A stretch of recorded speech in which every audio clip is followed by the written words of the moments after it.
صباح الفل، ازيكم يا شباب؟ عاملين ايه؟ يا رب تكونوا بخير وبصحه وسعاده. حبيب قلبي بقى، في الحصص اللي فاتوا جبنا مره سلك مستقيم دخلنا له كهرباء اتولد حوالين منه مجال مغناطيسي فاحنا درسناه. واللقطه رقم اتنين ان احنا جبنا بعد كده ملف دائري، شكلنا السلك على هيئه ملف دائري، دخلنا له كهرباء اتولد مجال برضه حضرتك ايه درسناه. طب انا مصدر اللقطه الجديده حبيب قلبي بقى هنجيبه السلك ونلفوه بالشكل ده، صح؟ احنا فاضيين معلش. فكده بالنسبه لي لما الفه واعمل لفات بالشكل ده فده اسمه ايه؟ ملف لولبي.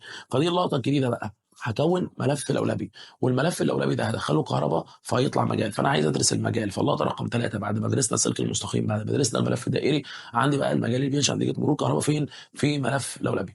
فعايز ابدا اعرف بقى المجال اللي بيجي نتيجه مرور في ملف اللولبي ده عامل ازاي، شكله عامل ازاي، كل المواصفات اللي تخص بيه. فتعالى يلا بينا كالمعتاد.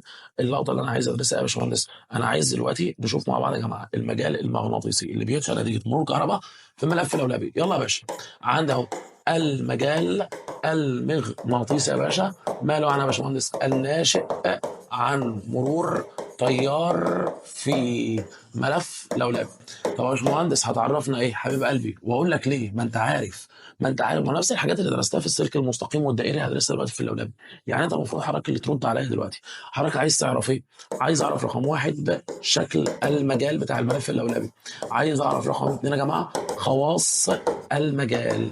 عايز اعرف رقم ثلاثه كثافه المجال بتاعت الملف اللولبي. عايز اعرف رقم اربعه اتجاه المجال. فاحنا هنكون دلوقتي ملف لولبي ندخله كهرباء يطلع مجال، اشوف شكله خواصه وكثافته اتجاهه والقصه دي كلها. طب يلا بينا نتعرف مع بعض على اول لقطه بالنسبه لنا، وهي ايه؟ اول لقطه يا جماعه هي شكل المجال. عايز اعرف شكل المجال اللي بيجي نتيجه مرور كهرباء في ملف لولبي. طيب يجي واحد يقول لي يا مستر، اقول له يا حبيبي، يقول لي يا مستر ما الملف اللولبي ده عباره عن دوائر. قلت له اه. يقول لي يا مستر اذا فهو ملف دائري. قلت له اه. قال لي بس بعدنا اللفات عن بعض. فانا اول لقطه ان الملف اللولبي هو عباره عن دائري وبعدت لفاته عن بعضها البعض. فبص اللولبي والله هو دوائر بس فردناها او بعدنا اللفات عن بعضها البعض. فلو في طول للملف نفسه او بعدت اللفات عن بعضها البعض فاسمه ملف لولبي. فانا اول لقطه يا جماعه الملف اللولبي. ماله يا باشمهندس؟ الملف اللولبي يا جماعه اهو. الملف اللولبي هو بالنسبه لي هو ملف دائري، ولكن أبعدت لفاته عن بعضها البعض. ده الملف اللولبي. طب استنى بقى، بما انك بتقول دائري وبعدت لفاته عن بعضها البعض، وبتقول ان الملف اللولبي ده لما يخش له كهرباء هيطلع مجال، هو انا ممكن اعتبر ده مصدر مغناطيس؟ طبعا. ما هو ده يا حبيب قلبي لما يمر في كهرباء هيكون لي قطبين شمالي وجنوبي لانه هيطلع مجال، سبحان الله. طب مصدر اعتبره مغناطيس فعلا قصير ولا طويل؟ حبيب قلبي ما الدائري مغناطيس قصير، وانت بتقول اللولبي بعدنا اللفات عن بعضها البعض. فاللولبي بالنسبه لي مغناطيس ايه؟ طويل. فده بالنسبه لي لولبي ده عباره عن ايه؟ مغناطيس طويل. فبنقول لحضرتك والله بالنسبه للمجال، فبنقول لك اللقطه ان هو والله اللولبي يشبه المجال المغناطيسي يا باشا لمغناطيس ماله نجم طويل، او بين قوسين يا باشا قضيب مغناطيسي. كلام جميل يا مصر. يعني يا مصر ثانيه واحده بس الله يكرمك. دلوقتي انا المغناطيس اهو قطبين شمالي جنوبي. كنا بنقول لحضرتك ان خطوط الفيض بتخرج بين الشمالي وتخش فين؟ في الجنوبي. يعني ده المغناطيس، خطوط الفيض من الشمالي للجنوبي، خطوط الفيض من ايه؟ من الشمالي للجنوبي. انت عايز تفهمنا يا مستر ان انا لو عملت ملف لولبي هيكون لي قطبين شمالي وجنوبي وخطوط الفيض برضه من الشمالي للجنوبي؟ طبعا اه. يعني انت لو جبت ساق اهو، ادي ساق، ولفيت عليها السلك على هيئه ملف لولبي، وهنتكلم دلوقتي على شكل ملف لولبي، وعندي كهرباء اهو. انت عارف ان الملف اللولبي ده هيعمل كانه اقطاب مغناطيسيه، واحد شمالي وواحد جنوبي طبعا. وهيبقى خطوط الفيض برضه من الشمالي للجنوبي، خطوط الفيض برضه من الشمالي للجنوبي. وبالمناسبه خطوط الفيض مش هتبقى بره بس، هتمثل مسارات بره وجوه، تمثل مسارات بره وجوه، بره من الشمالي للجنوبي كمل مسار، جوه من الجنوبي للشمالي، جوه من الجنوبي للشمالي اهو. فاحنا بنقول لك اللقطه الاولى، وهنتكلم اكتر باستفاضه دلوقتي. اللقطه الاولى ان والله الملف اللولبي عباره عن دائري فردناه او بعدنا اللفات عن بعض. فانا الملف اللولبي بالنسبه لي قضيب مغناطيسي او مغناطيس طويل مكون من قطبين، واحد شمالي وواحد ايه؟ جنوبي. طبعا لسه عايز اعرف الحوار اكتر وعايز اتكلم عن خواص المجال. تعالى كده نشوف يا باشا خواص المجال ونشوف قصه خواص المجال ده ايه. بص يا مدير، دلوقتي حضرتك في السلك المستقيم عشان نعرف شكل المجال ازاي كنا جبنا ورقه وعملنا ثقب وعدينا منه السلك. وعشان نعرف المجال بتاع الملف الدائري جبنا ورقه وعملنا كام ثقب؟ ثقبين وعدينا السلك غريب، عندي ملف دائري اكون يا مستر على الورقه ملف لولبي ازاي؟ عاوز ارش براد حديد كده واشوف شكل المجال، اكون ازاي ملف لولبي على الورقه؟ حضرتك هتجيب الورقه، تمام، هنعمل فيها عده ثقوب، والثقوب دي قبال بعض وتعدي منهم السلك، الثقب الاول الثاني الثاني الثالث وهكذا، فيكون على الورقه ملف لولبي زي بالظبط كشكول السلك اللي معاك. بص كده للسلك ملفوف ازاي، ده الملف اللولبي. فاحنا هنجيب الورقه، ادينا عم جبنا الورقه، تمام، وهنعمل في الورقه عده ثقوب قبال بعض، ادي ثقوب قبال بعض اهو، ادي ثقوب قبال بعض زي ما حضرتك شايف، ونمرر خلالهم السلك، ده اللي هيظهر قدامي اهو، ده اللي هيظهر قدامي لما تمرر السلك على الثقوب، فده بالنسبه لي ملف لولبي. اكيد طبعا هنمرر كهرباء، حضرتك هتيجي وترش براده حديد وتشوف ايه الشكل اللي هتاخده براده حديد، لان الشكل اللي هتاخده براده حديد ده هيمثل لي شكل خطوط الفيض. رشينا براده حديد وطرقنا على الورق برفق، لقينا ان براده الحديد هنا كونت لي مسارات بره وجوه، وهنا برضو كونت لي مسارات بره وجوه، وفي المحور لقيتها التفت خطوط مستقيمه، فده شكل المجال. شكل المجال ايه يا مستر؟ بص تعالى بس ايه نشوف خواص المجال كده. رقم واحد، عايز اسالك سؤال، هو الوجه اللي هتخرج منه خطوط الفيض ده وجه ايه؟ شمالي، ولا تخش فيه ايه؟ جنوبي، ده بالكلام جديد. فانت عارف ان الوجه الذي تخرج حضرتك منه خطوط الفيض يا سيدي هو وجه شمالي ان، والوجه الذي تدخل فيه خطوط الفيض هو جنوبي اس. دي اول لقطه وده بس عارف. رقم اتنين، خطوط الفيض بتمثل لي مسارات متصله جوه وبره، ماشي، بره من الان للاس وجوه من الاس للان. فاحنا بنقول لك برضو ان خطوط الفيض مالها انا يا باشمهندس؟ تمثل مسارات متصله داخل وخارج الملف، بره خطوط الفيض من الان للاس وجوه من الاس للان.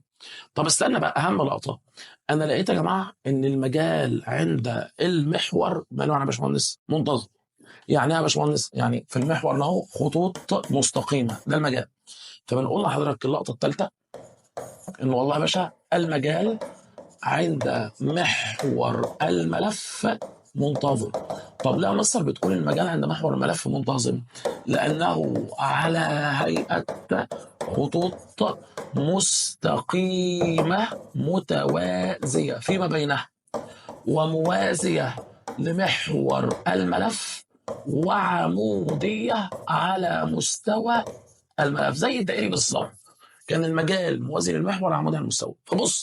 بص انا عارف ان كلامي كتير بس اصبر، هنعزز الكلام ده كله دلوقتي.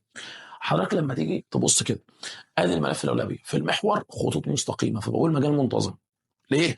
لانه خطوط مستقيمه، الخطوط دي متوازيه فيما بينها، موازيه للمحور ذات نفسه. اما بالنسبه للدوائر عموديه على الدوائر، يعني عموديه على المستوى الدائري ده، تمام. فلما تيجي تبص نهايه الكلام، ملف الاولى بيدخله كهرباء يعمل كانه مغناطيس، ملف الاولى بيدخله كهرباء يعمل كانه مغناطيس، مكونا قطبين، واحد شمالي واحد ايه جنوبي. خطوط الفيض تخرج من الشمالي متجهه للجنوبي، تخرج من الشمالي متجهه للجنوبي، جوه من الجنوبي للايه للشمالي، لانها مسارات متصله جوه وبره. خلي بالك انه جوه في المحور خطوط مستقيمه متوازيه فيما بينها، موازيه للمحور عموديه على المستوى، فبقول ان المجال ماله منتظم. يبقى احنا باشا بنتكلم عن المجال اللي بيجي نتيجه مرور الكهرباء فين؟ في ملف الاولبي، ماشي يا سيدي. حضرتك عايز تدرس ايه؟ عايز ادرس شكل المجال، عايز ادرس خواص المجال، عايز ادرس قصه المجال، عايز ادرس اتجاه المجال. اول لقطه بنقولها لك ان الملف الاولبي هو دائري وبعدت لفاته عن بعضها البعض. الملف الاولبي يا جماعه هو عباره عن دائري وبعدت لفاته عن بعضها البعض. فاذا كان الدائري عباره عن مغناطيس قصير، فان الاولبي عباره عن مغناطيس ايه؟ طويل او قضيب مغناطيسي. خواص المجال، والله خطوط الفيض بتخرج من الشمال وتخش الجنوبي، بتمثل لي مسارات متصله جوه وبره. حضرتك المجال في المحور نفسه منتظم لانه خطوط مستقيمه متوازيه فيما بينها، موازيه للمحور بتاع الاولبي، عموديه على المستوى بتاع الاولبي. طيب تعالى نعزز الكلام اكتر. بص يا باشا، تعالى بقى نشوف القوانين والعلاقات ونبدا نعزز الكلام اكتر واكتر. تعالى يا باشا، رقم ثلاثة، عايز اشوف كثافه الفيض المغناطيسي يا جماعه ب. عايز اشوف القانون وابدا اشوف التعامل واتعامل مع الارقام. تعالى بس ركز معايا لو سمحت. دلوقتي ادي الملف الاولوي، ادي ساق والف عليها السلك لفات اهو، وادي مثلا البطاريه البوزيتيف وادي النيجاتيف. ادي بالنسبه لي الساق، وادي اللي بلف السلك اهو، وادي البطاريه النيجاتيف وادي البوزيتيف. مبدئيا حضرتك لما بمشي تيار بمشيه من الايه، من البوزيتيف، ده التيار الاصطلاحي، بمشيه قطب الموجه. فانا هطلع تيار من القطب الموجب اهو. السلكه دي ظاهره قدامك ولا ورا؟ السلكه دي قدامي، فيبقى التيار اهو اهو اهو. وجاي هنا بقى بيتزحلق من ورا، نازل كده زحليق اهو. بس هنا نفس الكلام، هطلع التيار من الموجب. السلكه بقى دي جايه من ورا الساق، من ورا الساق، فالتيار نازل لتحت تحت تحت تحت، مروح بيته. بس بفكرك بالمجال، لان احنا هنتعامل دلوقتي. بفكرك بالمجال، هنا مسارات متصله جوه وبره، هنا مسارات متصله جوه وبره، هنا خطوط مستقيمه متوازيه في بينها وموازيه للمحور وعموديه على المستوى. هنا خطوط متصله، مسارات متصله جوه وبره، هنا خطوط مستقيمه متوازيه في بينها وموازيه للمحور. انا بقى لما اجي ايه اقول لك، انا حاطط لك نقطه كده في منتصف المحور، نقطه كده اهو في منتصف المحور. هل النقطه دي بتتاثر بالمجال؟ هتقول لي طبعا انا باشمهندس بتتاثر بالمجال، ما انت عمال تتكلم في القصه دي. عايز احسب بقى مدى تاثر هذه النقطه دي بالمجال او كثافه الفضل عند نقطه على محور الملف الاولاني. فانا عايز احسب البي اللي هي كثافه الفيض عند نقطه على محور ملف لولبي. عايز اشوف كده القصه هتساوي. باشا ادخل الميو معاك ولا مش لازم؟ طبعا يفرق. هو انا لو لافف السلك على الهواء زي ما الف السلك على ساق حديد؟ لا طبعا. فمعامل نفسي يفرق، نضيف الميو للقانون. طب كهربة الملف تفرق وتفرق وتفرق، طبعا لفات الملف يفرق. طب بص بقى، قال لحضرتك ان لما اللفات تكون قريبه من بعضها البعض المجال قوي، ولما ابعد اللفات المجال بيضعف. اللفات قريبه المجال قوي، ولما ابعد اللفات المجال بيضعف. اللفات قريبه المجال قوي، ولما ابعد اللفات بيضعف يضعف يضعف يضعف. فانا عايز احط العامل ده في القانون. فايه العامل اللي انا احطه ده؟ اللي هو يعبر لي عن ان لو اللفات قريبه المجال قوي، ولو اللفات بعدت المجال يضعف، هو ال. هتقول لي طول السلك، اقول لك لا، هقول لك طول الملف. هتقوم قال لي يا مستر مين هو طول الملف ده؟ مستر انا اللي اعرفه هو طول السلك، وده حاجه واحده بالنسبه لي يا مستر. طب اصبر يا باشا، اصبر يا باشا. حضرتك بص، السلك فين؟ السلك اهو. ده كده بالنسبه لي طول السلك اهو، طول السلك عادي جدا. لما نلفه نلفه نلفه نلفه نلفه نلفه نلفه، ده طول الملف اللي عليه لفه، ده طول الملف. بص ده طول الملف. لما انا ابعد كده طول الملف يزيد، لما انا اقرب كده طول الملف يقل، لما انا ابعد كده طول الملف يزيد، لما اقرب كده طول الملف يقل، ولكن طول السلك ايه؟ ثابت. فانا بعوض بطول الملف في القانون. كل ما طول الملف يكون قليل مع ثبات باقي العوامل، الكثافه عاليه. تبعد اللفات طول الملف يزيد، طول الملف لما يزيد الكثافه تضاعف. فاللي هنا هي طول الملف. لقيت كده معدلين في القانون بيقول لك ممكن نخلي القانون ميو في الاي في الان سمول. مش فاهم. طب ما الميو ما سبتها في حالها والاي سبتها في حالها. انت عملت ايه؟ انت شلت ان كابيتال على ال كابيتال وحطيت مكانها ان سمول. يعني مين ان سمول يا مستر؟ ان سمول دي بيسموها يا باشا عدد اللفات في وحده الاطوال. طب انا مستر برضه مش فاهم، يعني انت تقصد ايه حضرتك بعدد اللفات في وحده الاطوال؟ حبيب قلبي انا اقصد ان سمول اهو بتساوي ان كابيتال على ال كابيتال، اللي هو بالنسبه لي عدد اللفات مقسوم على طول الملف. يجي واحد يقول لك على انا كده يا مستر فهمت يعني لما تقول لي ان سمول بيساوي ان كابيتال على ال كابيتال عدد اللفات على طول الملف. طب اصبر، انا لو بحل سؤال وجيت قلت لك ملف لولبي مكون من 500 لفه، ملف لولبي مكون من 500 لفه وسكت، يبقى ده لان كابيتال عادي عدد اللفات. انما لو اقول لك ملف لولبي كل متر منه فيه 500 لفه، يبقى دي ان سمول. يبقى في فرق، لو ملف لولبي مكون من 500 لفه ده ان كابيتال. لو ملف لولبي كل متر بيكون من 500 لفه، المتر الواحد فيه 500 لفه او يحتوي او يشمل 500 لفه، ده المتر الواحد، يبقى دي ان سمول. فاسمها عدد لفات لوحده الاطوال. يعني الواحد متر فيه عدد قد ايه؟ دي الان سمول. وعلى فكره لو المتر فيه 500 لفه ممكن استخدم العلاقه دي واعوض عن ان كابيتال ب 500 بس قصادها الطول بكام؟ بواحد، لان قلت لك المتر فيه 500 يبقى 500 قصاد الطول بواحد. طب ماشي، كلام جميل. حضرتك دلوقتي يبقى القانون ميو اي ان على ال، تمام، او ميو اي ان سمول، دي عدد اللفات على طول الملف، وعدد اللفات على طول الملف ده بالنسبه لي عدد اللفات في وحده الاطوال اللي هو ان سمول. معلومه عشان انا هسالك دلوقتي واغفلها. حضرتك دلوقتي لو انا عندي ملف الاولاد اهو، تمام، ادي ملف الاولوي، ماشي يا سيدي، وبعدين والملف الاولوي ده انا موصله توازي مع مقاومه ار. دلوقتي لما تيجي تحسب البي ملف، انت بتقول ميو في الاي في الان على الان. يا ترى هتعوض بانهي اي؟ يعني الاي اللي مر في المقاومه اللي تحت، ولا الاي اللي مر في الملف، ولا الاي اللي هو مجموع ولا كلي؟ سامع طالب بيقول لي كلي. صباح الخير، مش كلي. مش انت بتحسب كثافه الفيض بتاعه الملف اللي هي ناتجه عن مرور كهرباء في الملف، يبقى بتعوض بكهرباء مين؟ طبعا كهرباء الملف. فخلي بالك من التركه دي. لما اديك ملف متوصل توازي مع مقاومه، يا جماعه انا ما بعوضش بتيار المقاومه ولا بعوض بالتيار كله، انا بعوض بالتيار الملف اللي هيكون سبب ان هو يكون فيض مغناطيسي، فانا بعوض بتيار الملف، فاحذر وخلي بالك. طب تعالى الله نغفلوك تغفيله كده على اللقطه دي، فانا بعوض بمين؟ بتيار الملف بعد اذنك. تعالى كده، لو جيت قلت لسيادتك ان انا عندي ملف لولب اهو، وموصله توازي مع مقاومه اهو، تمام، بس هنسيب المفتاح معلش مفتوح عشان ده السؤال. فمقاومه اهي، نقول لك مقاومه الملف 6 اوم، والمقاومه دي ار برضه 6 اوم، وده مفتاح مفتوح، ودي بطاريه 12 فولت وداخليه قيمتها 0 اوم مهمل، وحاطط لك نقطه كده اهو عند منتصف المحور، اسمها نقطه ايه؟ طب السؤال بيقول ايه بقى؟ بنقول لحضرتك عند الغلق اهو، ماذا يحدث لكثافة الفيض المغناطيسي يا باشا عند النقطة ايه؟ عند غلق المفتاح كي. يا ترى لما اقفل المفتاح اللي انت شايفه ده، ايه اللي يحصل لكثافة الفيض عند النقطة ايه؟ اللي هو منتصف محور او محور الملف الأولاني. الطالب الساذج اللي هيتسرع يجي يقول لك ايه؟ انا لما اقفل كده وصلت مقاومه على الايه؟ على التوازي. وانا يا باشمهندس لو وصلت مقاومه على التوازي يبقى المقاومه الكليه للدايره قلت، ولما يا باشمهندس المقاومه الكليه للدايره تقل يبقى التيار يزيد، ولما يا باشمهندس التيار يزيد من هذا القانون والتيار زاد يبقى البيئه كمان زادت. غلط غلط غلط غلط. لا يا مستر والمقاومه قلت فالتيار زاد فالكثافه زادت، يا ابني غلط والله. ما تعرف غلط ليه؟ في واحد ساذج تاني ده بقى على قديمه، ما عاش معانا في الفصل الاول ولا تفاصيل الفصل الاول، عيل غلبان. يجي يقول لك يا مستر بص، لو واخد بالي من التركايه، الملف في الاول كان بيمر فيه تيار كله، بقى بيمر فيه تيار متجزأ، يبقى كده تيار الملف بدل ما كان بيمر فيه تيار كله بقى بيمر فيه تيار متجزأ، يبقى تيار الملف قل، يبقى كثافه الفيض قل. برضه غلط، برضه غلط والله. لان حضرتك عايش في زوم كده لوحدك والله العظيم. هو انت ليه بتثبت التيار كله؟ يعني اما انا عايز افهم بس، يعني انت بتقول لي في الاول بيمر فيه تيار كله بقى بيمر فيه تيار متجزأ، على اساس قيمه التيار كله قبل وبعد الغلق هو كده اتغير. بص يا بيه، بص يا بيه، السؤال هنا انت عايز تعرف ايه اللي حصل للبي الملف، فلازم اعرف ايه اللي حصل. طبعا الميو ملهاش علاقه بالحوارات دي، ولا الان ولا ال، فاللعبه على الكهرباء بس. الكهرباء بتاعت مين؟ الملف.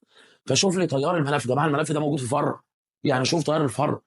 بص حضرتك دلوقتي الفولت ما بيتوزعش لان مفيش داخليه خارجيه بس، فالفولت على الملف دلوقتي بكام؟ ب 12 فولت، ولما تقفل الفولت على الملف بكام؟ ب 12 فولت. فالفولت على الملف ثابت، مقاومه الملف ثابته، تيار الملف ثابت، تيار الملف ثابت، يبقى كثافه الفيض ثابته بس. فاي الملف بالنسبه لها بكونستنت ثابت، وطالما تيار الملف ثابت يبقى بي الملف بالنسبه لها يا جماعه هتكون ايه؟ هتكون ثابته زي ما حضرتك شايف كده اهو. طيب تاني كده، حضرتك الفولت على الملف ثابت، لما تقفل كده كده الفولت على الملف ثابت ومقاومه الملف ثابته، فتيار الملف ثابت، فكثافه الفيض ايه؟ ثابت. طب نحل نفس السؤال لو جيت نفس المطلوب، ماذا يحدث لكثافه الفيض، ولكن كان السؤال فيه مقاومه داخليه، يعني بفرض من البدايه وجود ار سمول. لو في مقاومه داخليه كان بالنسبه لي يا جماعه ايه اللي ممكن يحصل؟ بص بقى، لو في مقاومه داخليه يبقى انت كده الفولت بيتم توزيعه على منطقتين، المقاومه الداخليه والخارجيه، داخلي وخارجي، لان في داخليه، فرضت ان في داخليه. لما تقفل بقى المقاومه الخارجيه قلت، نصيبها من الفولت في التوزيع قل، الفولت على الملف قل، مقاومه الملف ثابته، فولت على الملف قل مع ثبات مقاومه الملف، يبقى تيار الملف يقل، يبقى الاي اللي بيمر في الملف هنا قل، وطالما تيار الملف قل يبقى بي اللي بتنشا عن مرور كهرباء في الملف هي كمان هتكون ايه؟ طبعا وش قلت بس. يبقى مدير يا باشا بالله عليك يا باشا، عشان خاطر يا باشا ركز معايا، لو ما فيش مقاومه داخليه فالفولت بيتوزع على منطقه واحده، في المنطقه دي فولتها ثابت، يعني الملف فولته ثابت، فالملف فولته ثابت يبقى تياره ثابت، فولته ومقاومه الملف ثابته يبقى تياره ثابت، يبقى كثافه الفولت مالها ثابت. اما بقى لو كان في داخليه وخارجيه، فلما قفلنا المقاومه الخارجيه قلت، ضفنا فرع توازي يا باشا، المقاومه الخارجيه قلت يبقى نصيبها من الفولت يقل، يبقى الفولت على الملف قل مع ثبات مقاومه الملف 6 اوم زي ما هي. الفولت على الملف قل يبقى تيار الملف يقل، وطالما تيار الملف يقل يبقى كثافه الفيض مالها تقل. فباشا بعد اذن حضرتك ده بالنسبه لي هام جدا، هام جدا. لما تيجي تعوض ببي انا بعوض بتيار الملف ذات نفسه، تيار الملف ذات نفسه. اللهم اني بالله طالما ما فيهاش. يبقى انا القانون بالنسبه لي يا جماعه البي تعتمد على معامله نفسيه، تعتمد على شده التيار، تعتمد على عدد دفات الملف اللولبي، تعتمد على طول الملف اللولبي. ممكن نشيل ان كابيتال على ال كابيتال ده ونحط مكانها مين؟ ان سمول، بحيث ان سمول دي عدد اللفات في واحد الاطوار. لما اجي احل سؤال على الملف اللولبي واقول لك ايه؟ عندي ملف لولبي مكون من 500 لفه يبقى دي ان كابيتال. انما عندي ملف لولبي كل متر منه او المتر منه فيه 500 لفه يبقى دي ان سمول، اللي هي عدد اللفات في واحد الاطوال، يعني عدد اللفات في المتر الواحد. تمام؟ طب تعالى كده، عندي سبيشال كيس، حاله خاصه. لو انا عملت ملف لولبي بس عملت لفاته متماسه، يعني تعالى كده نشوف لو كانت اللفات بتاعت الملف اللولبي متماسه كنا هنعمل ايه وكنا هنتصرف ازاي. اصبر كده عشان احنا هنطلع دلوقتي بقانون. لو انا جبت لك السلك اهو، تمام؟ لو انا جبت لك السلك اهو، لو انا جبت لك الايه السلك اهو، ورحت بيه لافف لافف لافف لافف لافف لافف لافف لافف وخليت اللفات متماسة أو ده بالنسبة لي كده لفات متماسة. ده طول مين؟ ده طول الملف اللي على اللفات. ده طول مين؟ طول الملف.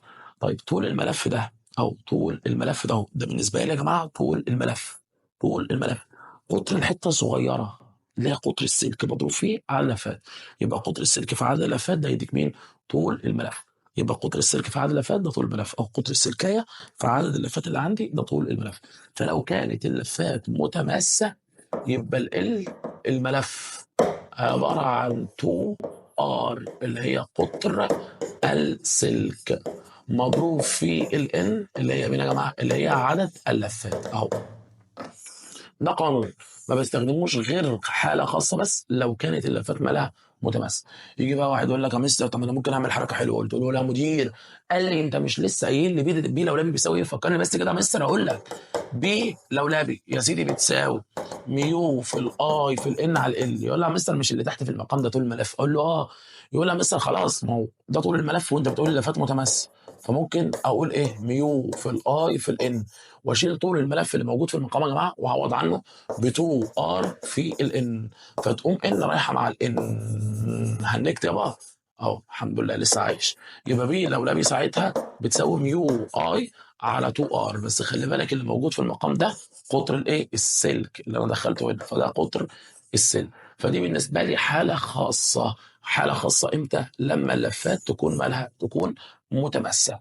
يبقى لو كان اللفات متماسه بلولبي ميو اي ان على ال ممكن اشيل ال واعوض عنه 2 ار في ان، وان تروح مع الان يبقى ميو اي على 2 ار. 2 ار دي قطر الايه السلك. فانا ممكن اقول لك ملف اللولبي لفاته متماسه واديك التيار واديك قطر السلك وتحسب البي اللولبي من العلاقه دي، ما بحفظهاش انا كده كده عارف القانون الاساسي ده. تمام؟ فده بالنسبه لي لو لفات ما الاقيش بقى عيل بص ذكي ذكاوه يا اخي يا اخي يخرب بيت ام الاستفزاز، يجي اي سؤال على الملف الاولاني عايز يحله بالقانون ده. يا ابني ما احنا بنقول لك ده لو اللفات متماسه، لو اللفات متماسه بيتم وضع هذا القانون وهذه الحاله. واول ما يجي يقول لك في سؤال وانا بحل على الملف الاولاني ان اللفات متماسه، اعرف ان مدخل السؤال القانون ده. طب تعالى كده عشان هسالك دلوقتي، ممكن تفكرني قانون البي دائري كان بيقول ايه؟ يا مستر ده سهل يا مستر. بي دائري كان بيقول ميو في الاي في الان على 2 ار. طب البي الاولى اللي احنا سائلينه، ما هو بي الاولى يا جماعه بتساوي ميو في الاي في الان على ال. طب ممكن حضرتك مشكورا تقسم لي الاثنين على بعض؟ سهله يا مستر. انا لو قسمت اهو ادي بي دائري، لما نقسمه يا جماعه على بي الاولى هتساوي الميو روحت مع ميو، الاي طردي يبقى اي دائره اهو على اي لولبي، وان مين؟ ان برضه دائري على مين يا باشا؟ على ان لولبي. وهنا 1 على 2 ار هيتقسم على 1 على ال، 1 على 2 ار هيتقسم على 1 على ال، 1 على 2 ار هيتقسم على 1 على ال، يبقى يديك ال على 2 ار. فال ده بتاع الملف مين؟ اللولبي، و2 ار قطر اللفه، اللفه اللي هي الايه؟ الدائري. فده قانون مقارنه.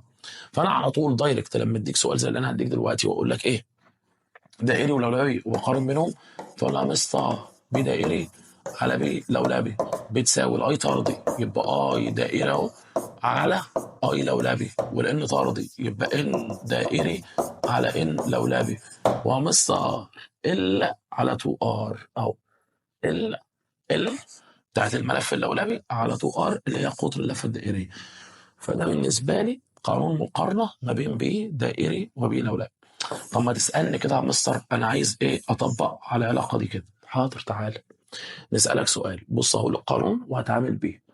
جيت قلت لحضرتك اهو ملف دائري ماله أبعدت لفاته عن بعضها باشا البعض بانتظام. ماشي، ملف لولبي تمام، ماله ملف دائري وبعدت لفاته عن بعضها. انا خطي جميل قوي ما شاء الله، انا معجب بخطي قوي. بانتظام ملف لولبي وبعدت لفاته عن بعضها، ملف دائري وبعدت لفاته عن بعضها البعض بانتظام، حتى اصبح ملف لولبي ماشي طوله ضعف قطر الدائري، ووصل بضعف المصدر. اوجد كثافه الفيض قبل ابعاد اللفات لبعد ابعاد اللفات. يعني عايز بي دائري على بي لولبي. استنى بالله عليك نحلل السؤال. اولا هو بيقارن ما بين بي دائري وبي لولبي، انا هكتب القانون بس. تعال نكتب القانون يا بابا وبعد كده نبقى نتفاهم. مستر لسه بيستنتج لي قانون بيقول له بي دائري على بي لولبي بتساوي يا جماعه الدائري اي دائري اهو اي دائري على اي لولبي في ان دائري على ان لولبي في ال على 2 ار. تعالى لي بقى يا مدير، احنا عايزين نقارن بين بي دائري لبي لولبي. لو جينا قارنا اهو يبقى بي وهو دائري لبي وهو لولبي. اولا لما تبعد اللفات طول السلك ثابت. اه والله طول السلك ثابت، اذا المقاومه ثابته. طول السلك ثابت اذا المقاومه ثابته، ماليش دعوه بطول الملف. المقاومه ليها علاقه بطول السلك، فطول السلك ثابت اذا المقاومه بالنسبه لي ثابته. المقاومه ثابته والمصدر الضاعف، هو اللي في سؤال المصدر الضاعف ضعف المصدر. فالمقاومه ثابته بس المصدر الضاعف يبقى التيار يتضاعف. المقاومه ثابته والمصدر الضاعف يبقى التيار ايه يتضاعف. التيار الضاعف يعني كان واحد بقى اتنين. باشا حصل حاجه لعدد اللفات؟ لا، كانوا عدد قريب بعد، فعدد اللفات ما اتغيرش. كان لفات قريبه بعدناها فالعدد نفسه ثابت، فنسبه العدد ما اتغيرش اهو. الطول اصبح ضعف القطر. الطول ضعف القطر خلاص. الطول ضعف القطر يعني البسط ضعف المقام. يعني نسبتهم كام؟ او البسط ضعف المقام يبقى 2 على 1 بس. يبقى 2 في 1 على في نص يديك كام؟ 1 على 1. يبقى يساوي 1 على 1. دي الإجابة اللي عندنا يا جماعة. الإجابة هي طبعا 1 على 1 زي ما حضرتك شايف كده. ده بالنسبة للسؤال. يبقى أنا بقول لك دلوقتي اللفات متماسة عندي علاقة. حابب تقارن بين بي دائري وبي لولبي عندي علاقة. لفات متماسة في علاقة. تقارن بين بي دائري ولولبي في علاقة. فبعد إذنك ركز في العلاقات والقوانين. قال لك في السؤال وأنت بتحل إن اللفات اللولبي متماسة، اكيد هتنزل بالقانون ده. بقارن بين بي دائري وبي لولبي يقول لك ملف دائري وبعدت لفاته فوق لولبي. عايز بي دائري لبي لولبي او بي لولبي لبي دائري، اكتب القانون ده بس. وخلي بالك المقاومه تعتمد على مين؟ طول السلك. تعالى كده اعتمدك، تعالى اعتمدك واسالك. بص يا باشا يلا بينا. جيت قلت لك ملف لولبي ماله تم تقريب لفاته من بعضها البعض ماشي، حيث قل طول الملف للربع والتوصيل بنفس المصدر. ماذا يحدث لي؟ 1 طول الملف، 2 طول السلك، 3 عدد اللفات، 4 عدد اللفات في وحدة الأطوال، 5 مقاومة السلك، 6 كثافة الفيض عند محور الملف اللولبي. يلا باشا، يلا مدير، يلا نجم. هو بيقول لي يا مستر اقرا لي السؤال تاني كده يا مستر. الله يكرمك يا مستر. حاضر يا بابا، احنا يعني عندنا عز منك يا حبيبي. تعال نشوف. ملف لولبي تم ضغطه، تقريب لفاته من بعض، ضغطناه. ملف لولبي، تخيل معايا، ملف لولبي ضغطناه اهو، بحيث ان طول الملف قل للربع. يبقى ايه اللي حصل لطول الملف؟ قل للربع. يبقى طول الملف الجديد اهو، طول الملف الجديد، طول الجديد، انت مالك يا عم؟ في ايه، راكبك عفريت ولا إيه؟ قل الربع. يبقى طول الجديد ربع القديم اهو يا باشا. الطول الجديد الاتنين هتساوي ربع الطول القديم. طول الملف قل الربع. هو انا لما اضغط حصل حاجه لطول السلك اهو يا باشا، ضغطنا او بعدنا، طول السلك ماله يا حبيبي؟ طول السلك ثابت. اضغط ابعد، طول السلك ثابت. فطول السلك الجديد هو طول السلك القديم. هو انا لما اضغط يحصل حاجة لعدد اللفات؟ لا، 50 لفة قريبين بعدوا او بعدوا قربوا، العدد هو. يبقى ان الجديدة هي ان القديمة. عدد اللفات في وحدة الأطوال باشا، أنا لما أضغط الجزء معين من الطول هيشمل عدد أكتر من اللفات باللوجيك. يعني لما نضغطه، لو السنتي كان فيه عدد معين، يبقى السنتي فيه عدد أكتر من اللفات، فاللفات فوق الأطوال زادت. ليه؟ لو استندت يا عم للقانون، أنت بتقول إن سمول هو اسم عدد اللفات على طول الملف. عدد اللفات ثابت وطول الملف قل للربع، يبقى عدد اللفات لوحدة الطوال زادت 4 أمثال. ده معناته إن الإن سمول الجديدة 4 إن سمول القديمة. طب المقاومة، واحد يقول لك يا مستر الطول قال لي بالمقاومة، قال لي بابا المقاومة بتعتمد على طول السلك.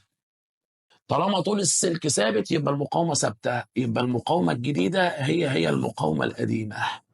طب تعالى كثافة الفيض حبيب قلبي، ما القانون بيقول لك ان البي بتساوي ميو اي ان سمول. الميو ثابته والمقاومه ثابته وانت موصل بنفس المصدر، يبقى التيار ثابت. يبقى اللعب على ان سمول. الان سمول زادت 4 امثال، يبقى بالنسبه لي البي تزيد 4 امثال، يبقى بي الجديده هتساوي 4 بي القديمه وشكرا. بس يبقى تاني يا مدير حضرتك ضغطنا ماشي، طول الملف قل للربع، ضغطنا بحيث قل في السؤال اهو، حيث قل طول الملف الربع، يبقى طول الملف الجديد ربع القديم، طول السلك ثابت. ودي اهم لقطه اهو، دي اهم لقطه. حضرتك عدد اللفات ثابت، لفات كانت بعاد قربوا، عدد اللفات في وحده الاطوال زادت، لان لما اضغط المتر هيشمل عدد اكتر، او جزء معين من الطول هيشمل لفات اكتر. حركة المقاومة ثابتة لأن طول السلك ثابت فالمقاومة ثابتة. قلنا دي أهم لقطة، طول السلك ثابت فالمقاومة ثابتة. طالما الإن سمول انضربت في 4 يبقى كثافة الفيض انضرب في إيه؟ في 4 بس، يبقى كثافة الجديدة 4 الكثافة القديمة.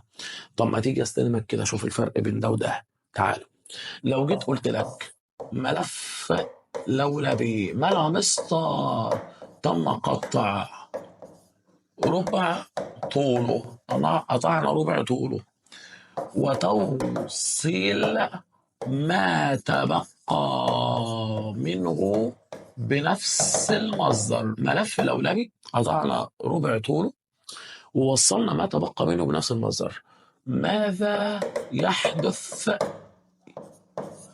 لي؟ يلا بينا. 1 طول الملف، 2 طول السلك، 3 عدد اللفات، 4 عدد اللفات في وحدة الأطوال، 5 مقاومة السلك، 6 كثافة الفيض المغناطيسي يا باشا عند محور الملف اللولبي. طيب يلا بينا، بسم الله سمي الله. بص يا باشا، لو جينا كده بصينا، حضرتك ملف اللولبي تم قطع ربع طوله، سامع طالب ساذج هيقول له يا مستر يا حبيبي الطول اقل من الربع. لا يا بابا، لا يا حبيبي، انا قطعت ربع الطول، يبقى اللي باقي لي ايه؟ تلات ارباع. ده الملف، قطعنا ربعه يبقى لي تلات ارباع. هنا كان قل الى الربع، ضغطناه فالطول قل للربع، ده خلاص. انما هنا قطعنا الربع فاللي بيتبقى لي تلات ارباع. ده معناته ان الجديده هي عباره عن تلات ارباع القديمه. ولما اقطع ربع طول السلك، ما هو انا قطعت يبقى طول السلك يتغير، يبقى طول السلك الجديد برضه تلات ارباع طول السلك القديم. وعدد اللفات الجديده تلات ارباع عدد اللفات القديم. طب عدد اللفات في وحده الاطوال السمول. يجي واحد يقول لك ايه مستر من القانون ان سمول انت قلت لي بتساوي ان كابيتال على ال كابيتال، اللي هو عدد اللفات على طول الملف. عدد اللفات انضربت في ثلاث ارباع والطول كمان انضرب في ثلاث ارباع، فضربت البسط والمقام في ثلاث ارباع، يبقى النسبه بينهم اللي هي الان سمول ثابته فعلا. وتعالى كده اعملها بالمنطق معايا لو سمحت. ادي الملف اللولبي، لو السنتي في لفتين، لو السنتي في لفتين، لو السنتي في لفتين، لما نقص من اللي اتبقى لنا السنتي فيه كام لفه؟ لفتين. والله يا باشا السنتي فيه لفتين، قص كده قص من اللي بتبقي لي السنتي فيه لفتين. فعلى لفات في واحد الاطوال ثابته. ودي اللقطه المضيئه بالنسبه لي، ان في القطع الملف الاولاني لما اقطعه ما عملش حاجه غير ان انا اقطعه، فعدد اللفات في واحد الاطوال ثابته. طيب تعالى كده بايه؟ تعالى يا باشا نكمل لو سمحت. دلوقتي مقاومة السلم، مش الطول انضرب في تلات ارباع، يبقى المقاومة الجديدة برضه انضرب في تلات ارباع، يبقى تلات ارباع المقاومة القديمة اهو. تعالى بقى للكثافة وركز معايا. البي بتساوي ميو في الاي في الان سمول. الميو ثابت والاي بيقول لك والان سمول ثابته. الاي بقى لعب على الاي. الميزه هنا ان في القطع البي والاي التناسب طردي، لان الميو ملهاش علاقه خالص والان سمول ثابت. يا ترى ايه اللي حصل للتيار؟ هي مش المقاومه انضربت في ثلاث ارباع، يبقى التيار ينضرب في 4 على 3. يبقى التيار ينضرب في 4 على 3، يبقى الكثافه تنضرب في 4 على 3، يبقى بي 2 هتساوي 4 على 3 ب 1. يبقى ده بالنسبه للسؤال بتاعنا. يبقى تاني تعالى كده، انا لما اخسر ربع الطول نتيجه القطع يبقى اللي فاضل لي ثلاث ارباع، يبقى طول الملف الجديد ثلاث ارباع القديم، وطول السلك الجديد ثلاث ارباع القديم، وعلى اللفات الجديده ثلاث ارباع القديمه. الميزه بقى هنا ان على اللفات في وحده الاطوال ايه؟ ثابته. يبقى من القانون البي هيتناسب مع الاي فقط. فالطول انضرب في ثلاث ارباع يبقى المقاومه انضربت في ثلاث ارباع، يبقى التيار انضرب في 4 على 3، يبقى الكثافه انضربت في ايه؟ في 4 على 3. لما كنا بنقول لحضرتك المقاومه قلت النص يعني انضربت في نص، يبقى التيار زاد الضعف يبقى انضرب في 2. فهنا المقاومه انضربت في 3 على 4، يبقى التيار انضرب في كام؟ في 4 على 3. والان اسمه ثابته والميو ثابته، فلو التيار انضرب في 4 على 3 يبقى البي هي كمان انضرب في كام؟ في 4 على 3. يبقى هنا قل الى الربع يعني اصبح ربع، انما هنا خسرت منه الربع ففاضل لي ثلاث ارباع. فتخلي بالك من الفرق، وخلي بالك لما تضغط او تفرد طول السلك ثابت فالمقاومه ايه؟ ثابته. انما لما تقطع اللي ثابت عدد اللفات في وحدة الأطوال. فاحذر وخلي بالك كويس جدا من الكلام اللي احنا بنقوله ده. طيب يبقى أنا يا مستر لما تيجي سيادتك تبص كده، احنا من البدء كده ومن البداية قلنا شكل المجال خلاص. شكل المجال والله يا مستر ده مغناطيس طويل قضيب مغناطيسي قطبين شمالي جنوبي، تخرج خطوط الفضل من الشمالي ورايحه للجنوبي، بره من الان اس جوه من الاس الان.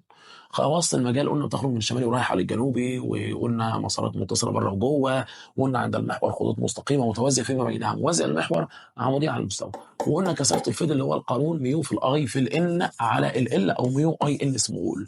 تعالى لي بقى يا باشا للقطه بتاعت اتجاه المجال. انا عايز اشوف بعد اذن حضرتك اتجاه المجال. يعني ايه؟ عايز اعرف القطبيه، عايز اعرف مين شمالي مين جنوبي. ما انت بتقولي ده مغناطيس يا جماعه، انا من حق اعرف مين القطب الشمالي ومين القطب الجنوبي. فتعالى بقى نشوف قطبيه الملف اللولبي. تعالى لا مدير نشوفها قطبيه الملف اللولبي ونتعامل معاه ونعرف مين شمالي ومين جنوبي بناء على اتجاه التيار. فتعالى نشوف. عندي يا باشا اهو قطبيه الملف اللولبي. بنقول لسيادتك عشان تعرف قطبية الملف اللولبي فانت عند حضرتك 3 قواعد كنت تدرسهم هم في الملف الدائري. طب ايه هم اللي انت درستهم في الملف الدائري؟ قول لي بس. حضرتك قول لي بقى هتذاكر امتى؟ بس انا عايز اعرف. لا لا بجد والله جاوبني، حضرتك هتذاكر امتى؟ هتذاكر امتى؟ حضرتك لما تيجي تبص كده قطبية الملف الأولاني قال لي عندي قاعدة عقارب الساعة، وعندي كمان قاعدة بريمة اليد اليمنى، وعندي كمان قاعدة اليد اليمنى لأمبير. هم ال3 قواعد بتوع الملف الدائري، والموضوع زيه بالظبط زي ما كان في الملف الدائري. حضرتك بص، رقم 1 قاعدة عقارب الساعة، ادي الملف اللي عندي. هتبص الله، الكهرباء مع عقارب الساعة. مع عقارب الساعة يبقى ده وجه ايه؟ جنوبي، يبقى المجال اللي داخل له. ده الكهرباء عكس عقارب الساعة يبقى ده شمالي، المجال الخارج. فدي قاعدة عقارب الساعة. بص، لو الكهرباء مع عقارب الساعة يبقى ده جنوبي، ولو الكهرباء عكس عقارب الساعة يبقى ده شمالي. أو البريمة، هنحط البريمة ولف، تمام، مع عقارب الساعة اللي بتخش يبقى المجال الداخل وده وجه جنوبي. عكس عقارب الساعة لما نلف البريمة يبقى المجال الخارج وده وجه ايه؟ شمالي. طيب في الغالب لا هستخدم لا دي ولا دي، لانك هديك السؤال او الملف الاولاني من منظور امامي وليس من منظور جانبي، يعني مش من الجنبين دول، تمام. ففي قاعده هتكون سهله الاستخدام قوي، وهي قاعده اليد اليمنى لامبير. طب هطبق قاعده اليد اليمنى لامبير ازاي يا باشمهندس؟ لما نيجي نطبقوها دلوقتي هنراعي ان الاصابع وانا بطبق القاعده هتكون يا جماعه مع مين؟ مع التيار اهو. وحضرتك الابهام هيكون مع مين؟ مع المجال، او بالاخص الوجه الشمالي اللي هو نجم ان. لا يا باشمهندس بقى، انا عايز اشوفها بقى يا باشمهندس الكلام اللي انت بتقوله ده. بص يا باشا، يلا هديك ملف الاولاني واديك تيار، ونعرف بناء على اتجاه التيار مين شمالي ومين جنوبي. تعال، ادي ساق ولفيت عليها السلك اهو، وادي البوزيتيف وادي النيجاتيف. ادي ساق ولفيت عليها السلك اهو، وادي النيجاتيف وادي البوزيتيف. يلا التيار من الموجب يبقى هنا في اللفات لتحت اهو، التيار من الموجب الصلاحي يبقى هنا بالنسبه لي التيار لفوق. يلا يا باشمهندس قول لي مين الموجب ومين السالب، مين البوزيتيف والنيجاتيف بالنسبه لي. حاضر، حضرتك كل اللي هتعمله ادي ايديا اليد اليمنى، صوابعك ده مع الكهرباء اعمل طياره، طياره كده اهو. صابعي مع التيار، ده مع التيار يبقى ده بالنسبه لي اتجاه المجال، يبقى ده خط الفيض اهو. ده الوجه ده خارج منه خط الفيض يبقى ده شمالي، ولو لفيت معاه هيبقى داخل في خط الفيض يبقى ده جنوبي. طب تيجي هنا طياره اهي، تمام، فالطياره اهي، فما تشحتش كده على الورقه وانت بتطبقها، طياره اهو.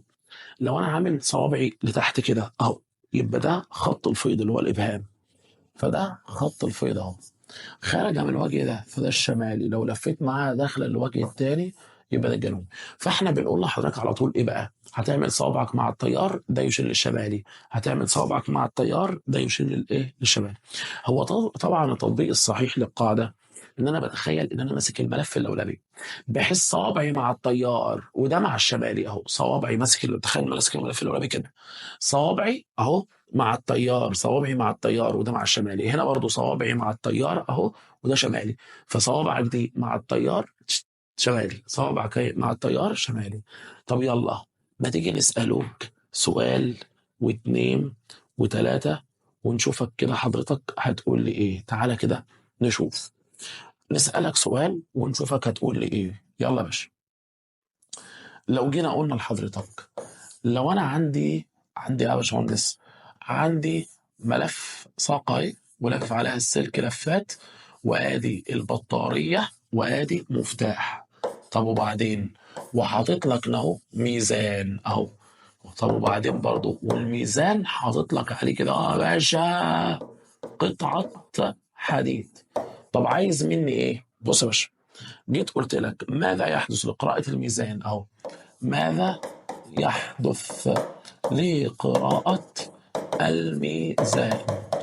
عند الغلق يا ترى يزيد ولا يقل؟ طب جيت قلت لك عند عكس أقطاب البطارية والغلق ماذا يحدث لقراءة الميزان؟ طيب جيت قلت لك عند استبدال قطعة الحديد بقطعة ألمنيوم والغلق ماذا يحدث لقراءة الميزان؟ يا باشمهندس انا مش فاهم اي حاجه، ميزان ايه وبتنجان ايه؟ تعالى بس يا باشا. حضرتك دلوقتي لما نقفل لما نقفل يمر التيار في الملف اللولبي فيعمل الملف اللولبي وكأنه مغناطيس يعمل على جذب والتقاط قطعة الحديد من على الميزان، وبالتالي قراءة الميزان تقل. وخلي بالك الحديد ما بيقولش لا، تقرب له شمالي تقرب له جنوبي هينجذب ما بيقولش لا. فلما نعكس أقطاب البطارية ونرجع نقفل، لما نعكس أقطاب البطارية ونرجع حضرتك نقفل، فيعمل الملف اللولبي وكأنه مغناطيس يعمل على جذب والتقاط قطع الحديد، وبالتالي قراءة الميزان تقل. طب لما نشيل بقى الحديد ونحط ألمنيوم، الألمنيوم مهما كانت الإغراءات ما بيتأثرش هو والنحاس. فلما نحط ألمنيوم ونقفل حضرتك الملف اللولبي يعمل كأنه مغناطيس، ولكن الألمنيوم ما بينجذبش المغناطيس، فتفضل قراية الميزان ثابتة. يعني انت قصدك يا باشمهندس لما نقفل ويمر كهرباء في اللولبي يتولد عنه مجال ويعمل لولبي وكأنه مغناطيس يجذب قطعة الحديد، ولو كان في قطعة ألمنيوم أو نحاس لا تنجذب فيفضل الميزان ثابت. انما الحديد ينجذب فقراية الميزان تقل. طب جينا تاني، واكيد حضرتك متوقع ايه السؤال الجاي. تعال والله يا باشمهندس انا لا متوقع حاجه ولا فاهم اي حاجه في الدنيا دي. بص يا باشا، ده بالنسبه لي ادي ملف لولبي، وعشان خاطرك انت ادي البطاريه وادي المفتاح، ورحت حاطط لك برضو ميزان تاني يا باشمهندس تاني يا حبيبي، والميزان ده بايه اهو عليه بقى المره دي ان اس. ده ايه ده مغناطيس. هي هتختلف طبعا يا حبيبي، وانت اللي ترد عليا مش انا، انت بتسالني ليه؟ فتعالى كده بقى، السؤال بيقول لك ايه؟ عند الغلقة ماذا يحدث لقراءة الميزان؟ ماشي. وجيت قلت لك عند عكس أقطاب البطارية والغلق ماذا يحدث لقراءة الميزان؟ طب تعالى كده بقى ركز معاي، الدنيا سهلة والأمور بسيطة. حضرتك لما نقفله يمر الكهرباء فيعمل الملف اللولبي وكأنه مغناطيس. طب بقى القاعدة بإيه؟ أدي التيار يبقى ده الشمالي وده الجنوبي، شمالي قبل شمالي، شمالي قبل شمالي، قوة إيه؟ ما تقول لي بقى يا عم أقطاب متشابهة. شمالي قبل شمالي شمالي إيه؟ شمالي قبل شمالي تنافر، فيندفع هذا المغناطيس لأسفل، وبالتالي قراءة الميزان تزداد. أما لو عكس أقطاب البطارية فهذا يؤدي إلى انعكاس اتجاه التيار في الملف اللولبي، وهذا ينتج عنه انعكاس الأقطاب المغناطيسية. الإن هيبقى اس بقى قبل إن، قوة إيه؟ تجاذب، فالمغناطيس يندفع للأعلى فقراية الميزان تقل. يبقى بيه لما قفلنا اشتغل الملف اللولبي وكأنه مغناطيس، الان قبال الان فتنافر، فهذا المغناطيس يندفع لاسفل فقرايه الميزان تزداد. ولما عكسنا اقطاب البطاريه الان ده بقى اس، بقى الاس قبال الان، هيبقى بالنسبه لي ايه؟ هيبقى بالنسبه لي تجاذب، فالمغناطيس يندفع لاعلى ينجذب تجاه الملف اللولبي فقرايه الميزان تقل. يبقى الحديد ما بيقولش لا، قرب له شمالي قرب له جنوبي هينجذب لك. الالومنيوم والنحاس مش سامعك. المغناطيس على حسب، لو ان قبل ان او اس قبل اس قوه تنافر فمتشابهه، اما لو الان قبل الاس او الاس قبل الان اقطاب مختلفه فيتجاذب. ومعنى ان المغناطيس ده حد يجذبه يبقى يندفع لاعلى فقرايه الميزان تقل، ومعنى ان المغناطيس ده حد ينفره او يتنافر معه فيندفع لاسفل فقرايه الميزان تزداد. طب ما تيجي كده اغلطك، تعالى كده حبيبي نشوف كده انا عايز اقول لك ايه. لو جيت قلت لسيادتك، قلت لي يا باشمهندس يا عم واصبر، لو جيت قلت لحضرتك لو انا عندي ساق اهو، ده ملف لولبي ساق وهلف عليها السلك اهو عدة لفات، ماشي، وده بالنسبة لي الكهرباء، ماشي يا سيدي، وبعدين ودي بالنسبة لي نقطة اسمها ايه؟ انا عايز بس اسألك قبل ما ابدأ كده، هو المجال النقطة ايه طبعا متأثرة بمجال الملف اللولبي، يا ترى تأثير المجال عليها او المتجه بتاع المجال لفوق ولا لتحت؟ فكر فكر فكر، لا بجد والله فكر. يجي واحد يقول لك يا مستر بالحب كده هي لفوق، اقول له لا يا بابا هقول لك ايه، يقوم قايل لي لو طبقنا القاعده ادي الطيار فايديا يا مستر اللي فوق، يا مستر انت قلت لي صوابعي مع الطيار، انا صوابع اهي مع الطيار، صوابع اهي مع الطيار يبقى لفوق. ماشي يا عم، ده خط الفيض لفوق بس جوه الملف اللولبي في داخل المحور. يعني لما اطبق القاعده باشا باشا باشا، هو لو عملت كده اهو، دي صوابعي مع الطيار فوق الام وتحت الايه الاس، خط الفيض يا بيه بره، خط الفيض بره من الان للاس، جوه من الاس الان، يعني جوه المجال اللي فوق، لو في نقطه جوه على المحور المجال عندها فوق، بره يبقى من الان للاس، وانت ماشي من الان للاس وخدت المماس هيبقى ايه لاسفل كده، فده مجال الاولويه، المجال بره لو النقطه بره عندها من الان للاس. طيب جيت قلت لك هسالك سؤال دلوقتي، ان ده مجال الارض كمان يعني موجود واتجاهه لفوق، ده مجال الارض، كده النقطة دي بتقع تحت تأثير مجالين، مجال الأولى الأسفل الصفحة زي ما حضرتك شايف، وده مجال المغناطيسي الأرض، أنا أوريدي مديك اتجاهه. طب عايز مني إيه ومديني إيه؟ ركز معايا. جيت قلت لك اعمل حسابك بي ملف الأولوي أكبر من بي الأرض. طب وإيه كمان؟ وقيمة كثافة الفيض بتاعت الأرض عند النقطة إيه؟ بخمسة في 10 سالب 5 تسلا، البي ملف أكبر منها، والبي توتال دلوقتي عند النقطة ايه اللي هي محصلتهم اللي هم المفروض طرح ب 2 في 10 سالب 5 تسلا. طب انت عايز ايه؟ عايز بي توتال عند ايه؟ عند عكس اتجاه التيار في الملف اللولبي. طب ممكن تركز معايا وتتعامل انت وفكر بعقلك، فكر بعقلك. اولا هما دلوقتي عند نقطة ايه في مجالين عكس بعض في المحصلة طرحهم باتنين، وواحد من اللي هيطرحوا بخمسة والتاني أكبر منه، هو الملف أكبر، كام ناقص خمسة يديك اتنين، يجي واحد يقول لك سبعة، سبعة ناقص خمسة يديك اتنين، يبقى بي ملف اللي أكبر من بي أرض وفرقهم باتنين، يبقى بي ملف بسبعة، يبقى بي ملف أهو قيمته سبعة في 10 سالب 5 تسلا، ده بي ملف. وبي الارض موجود، بي الارض اهو بكام يا جماعه؟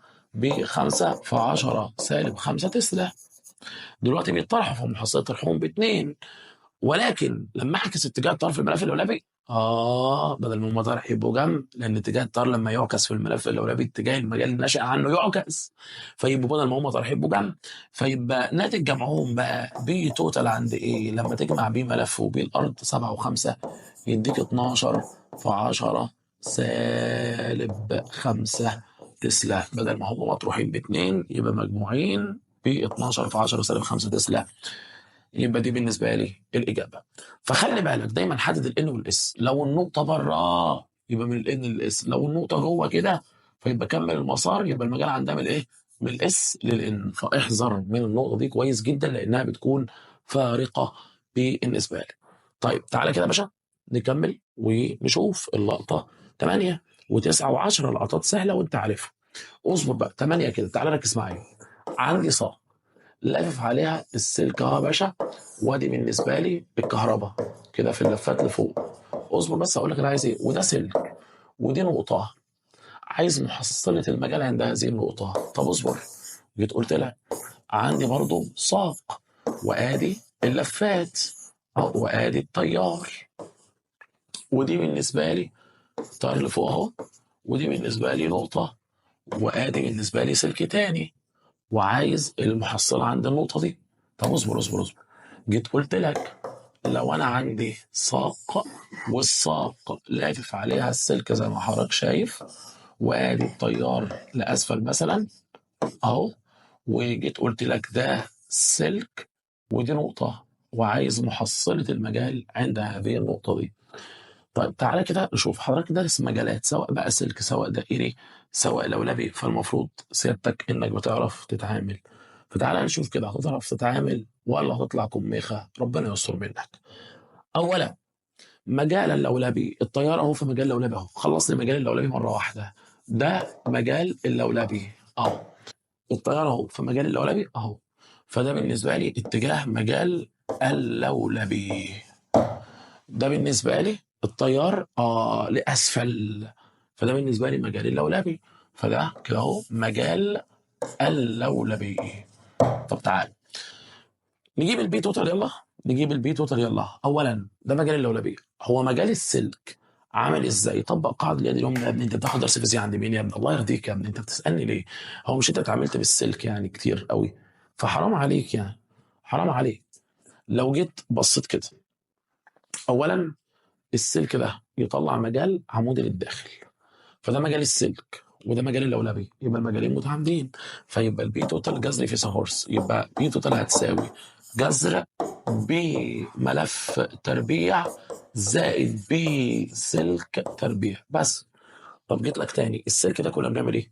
كنا بناخد مشوار من السلك للنقطة العمودي عليها فوق تحت، بنلف دايرة مع عقارب الساعة، يعني أو دايرة كده مع عقارب الساعة ونروح نمس النقطة، فمشوار العمودي عليها فوق تحت بنلف مع عقارب الساعة يبقى لتحت، فده السلك.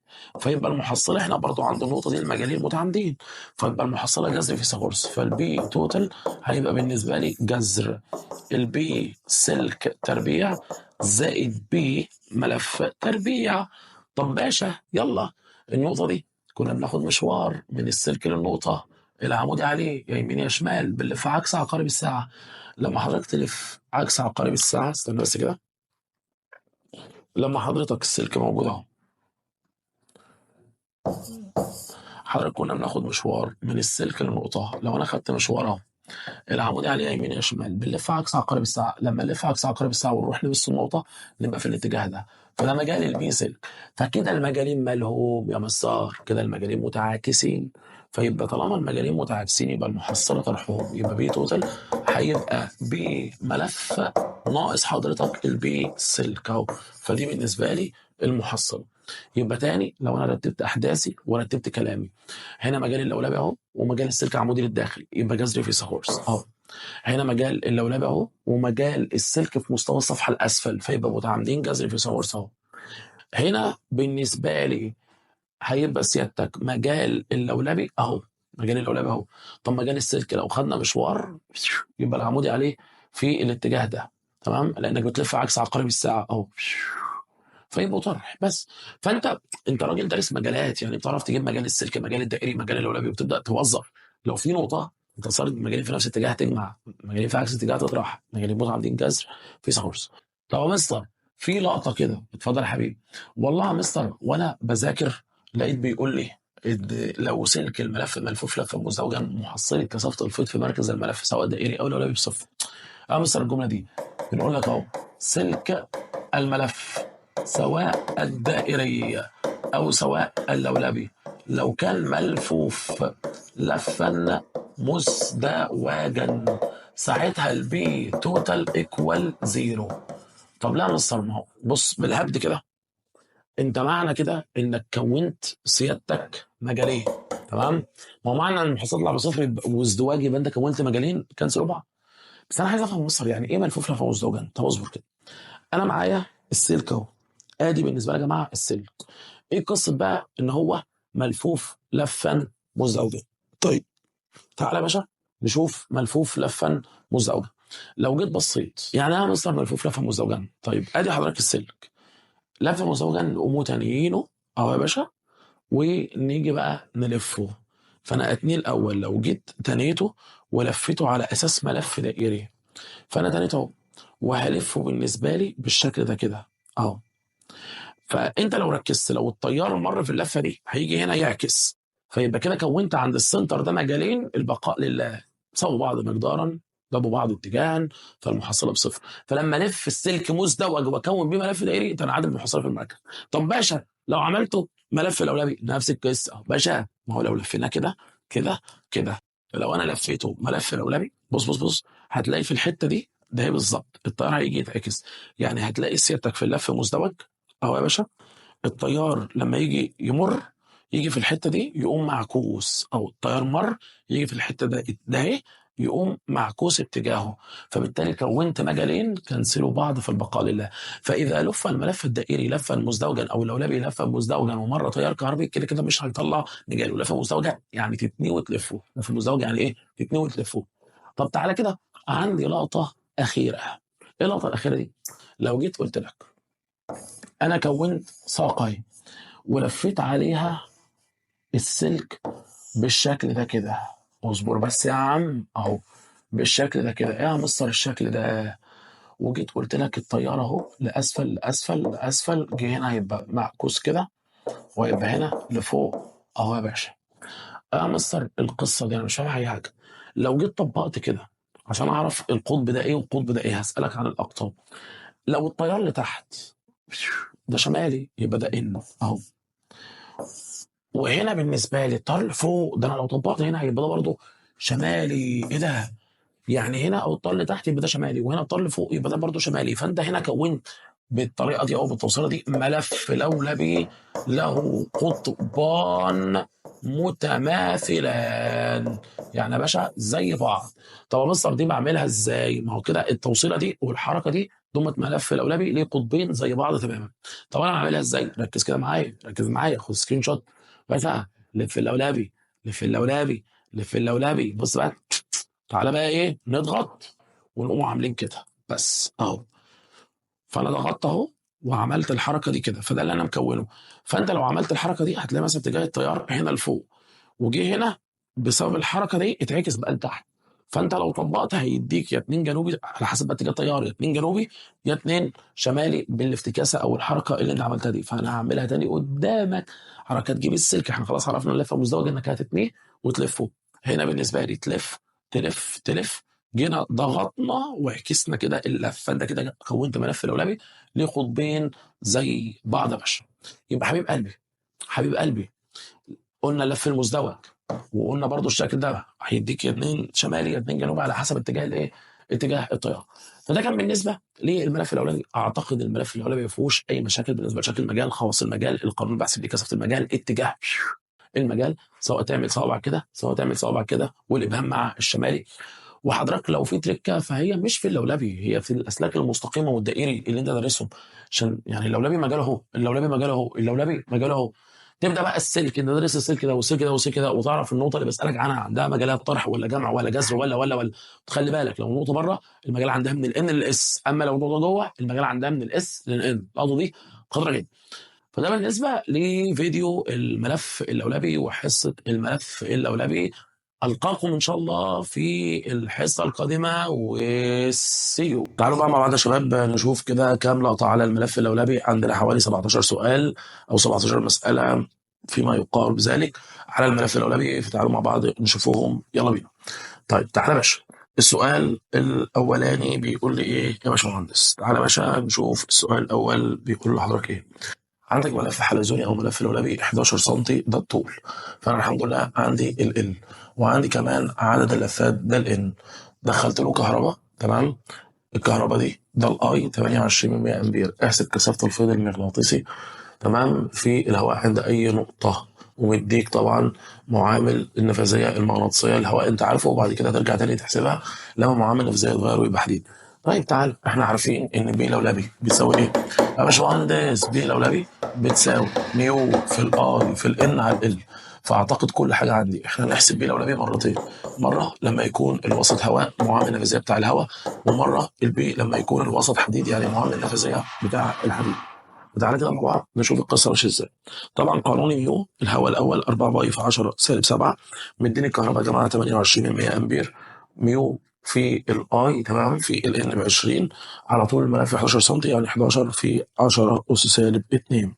طلع النتيجه بالنسبه لي بكام يا شباب؟ ب6.39 في 10⁻5.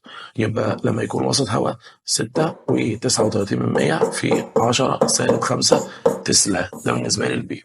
طب هنغير ونحط مثلا وسط حديد، وده معامل نفاذية الراجل مديهولك. تعالوا نعوض معامل نفاذية، بدل من الهواء 4 باي في 10⁻7، لا نعوض بالوسط الثاني أو معامل نفاذية بتاع الحديد 1.63.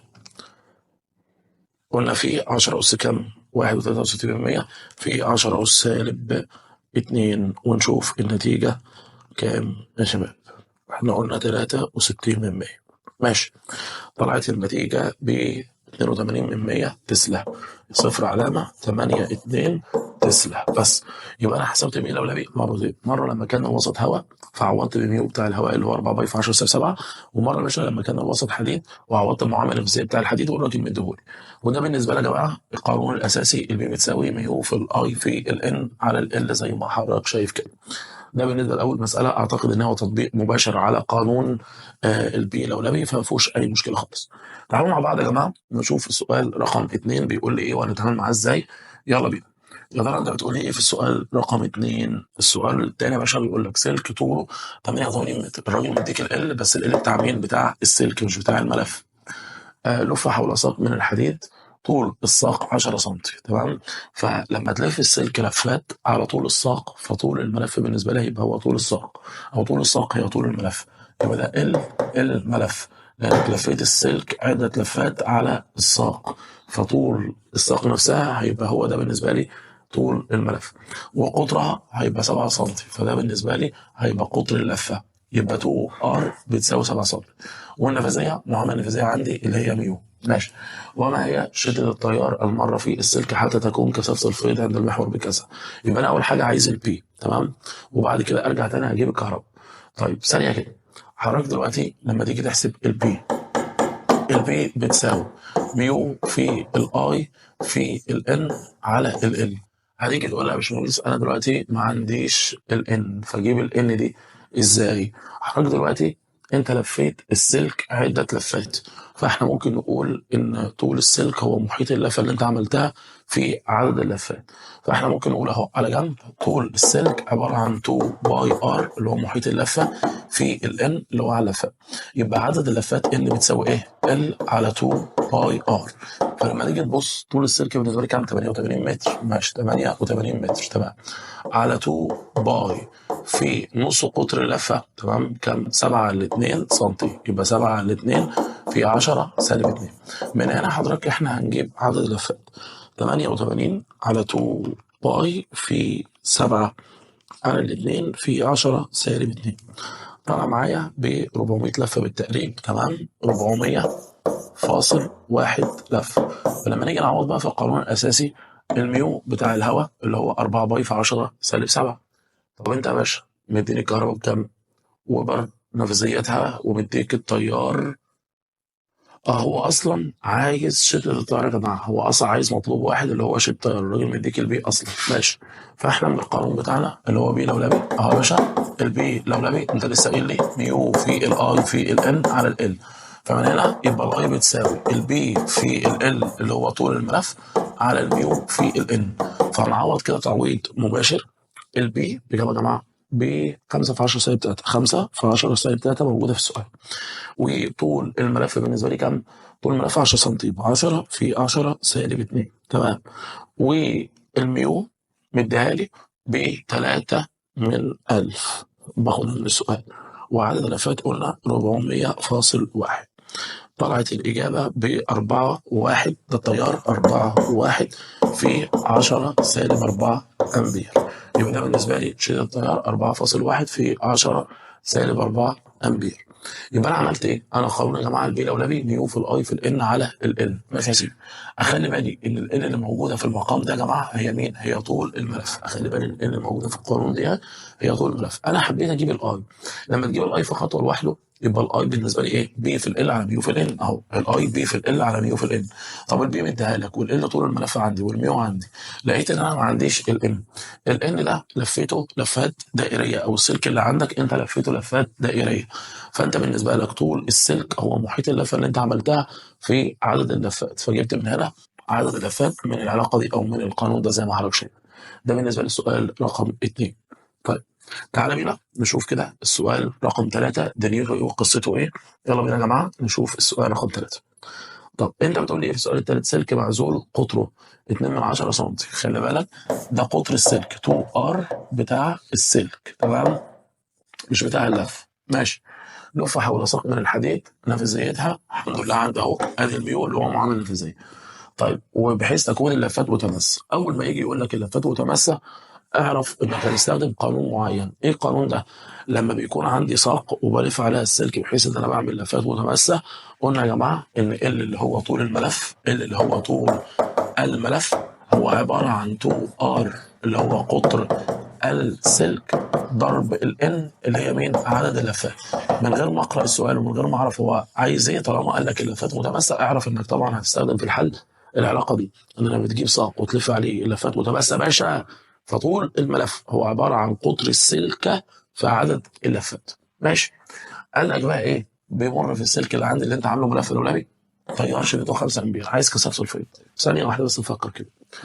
اولا البي عندنا نقطة على محور لولبي ميو في الاي في الان على ال اللي تحت هي طول الملف. هتيجي تقول لا يا مستر انا ما عنديش طول الملف، سأل لي كلمة اللفات متماس، فاحنا ممكن نقول ادي ميو زي ما هي والاي زي ما هي والان زي ما هي ونشيل طول الملف طالما اللفات متماسة ونحط قطر السلك في عدد اللفات، يقوم ان يروح مع الان، يتبقى ان البي بتساوي ميو في الكهرباء على 2 ار اللي هو قطر الايه؟ قطر السلك.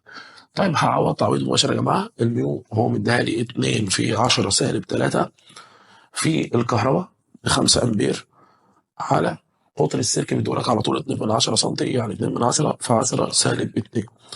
طلعت النتيجه ان البي بتساوي 5 تسلا، يبقى انا جبت قيمه البي.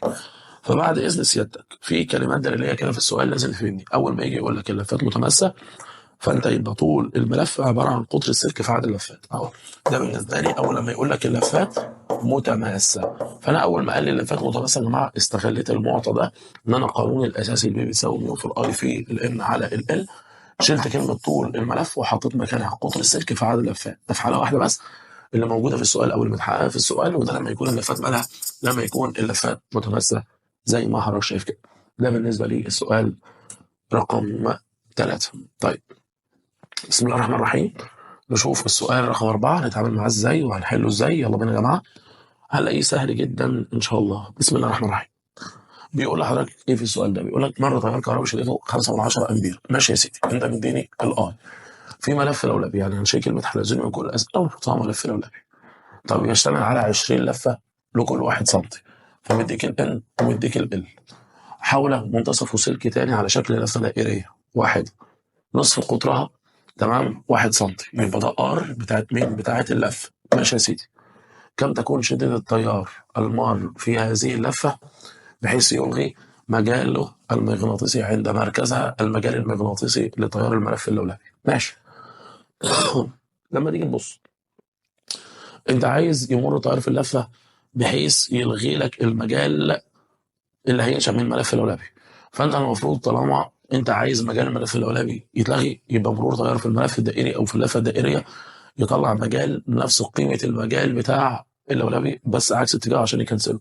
يعني انت عايز كده، انت عايز بي لولبي يتساوى مع بي دائري. ماشي.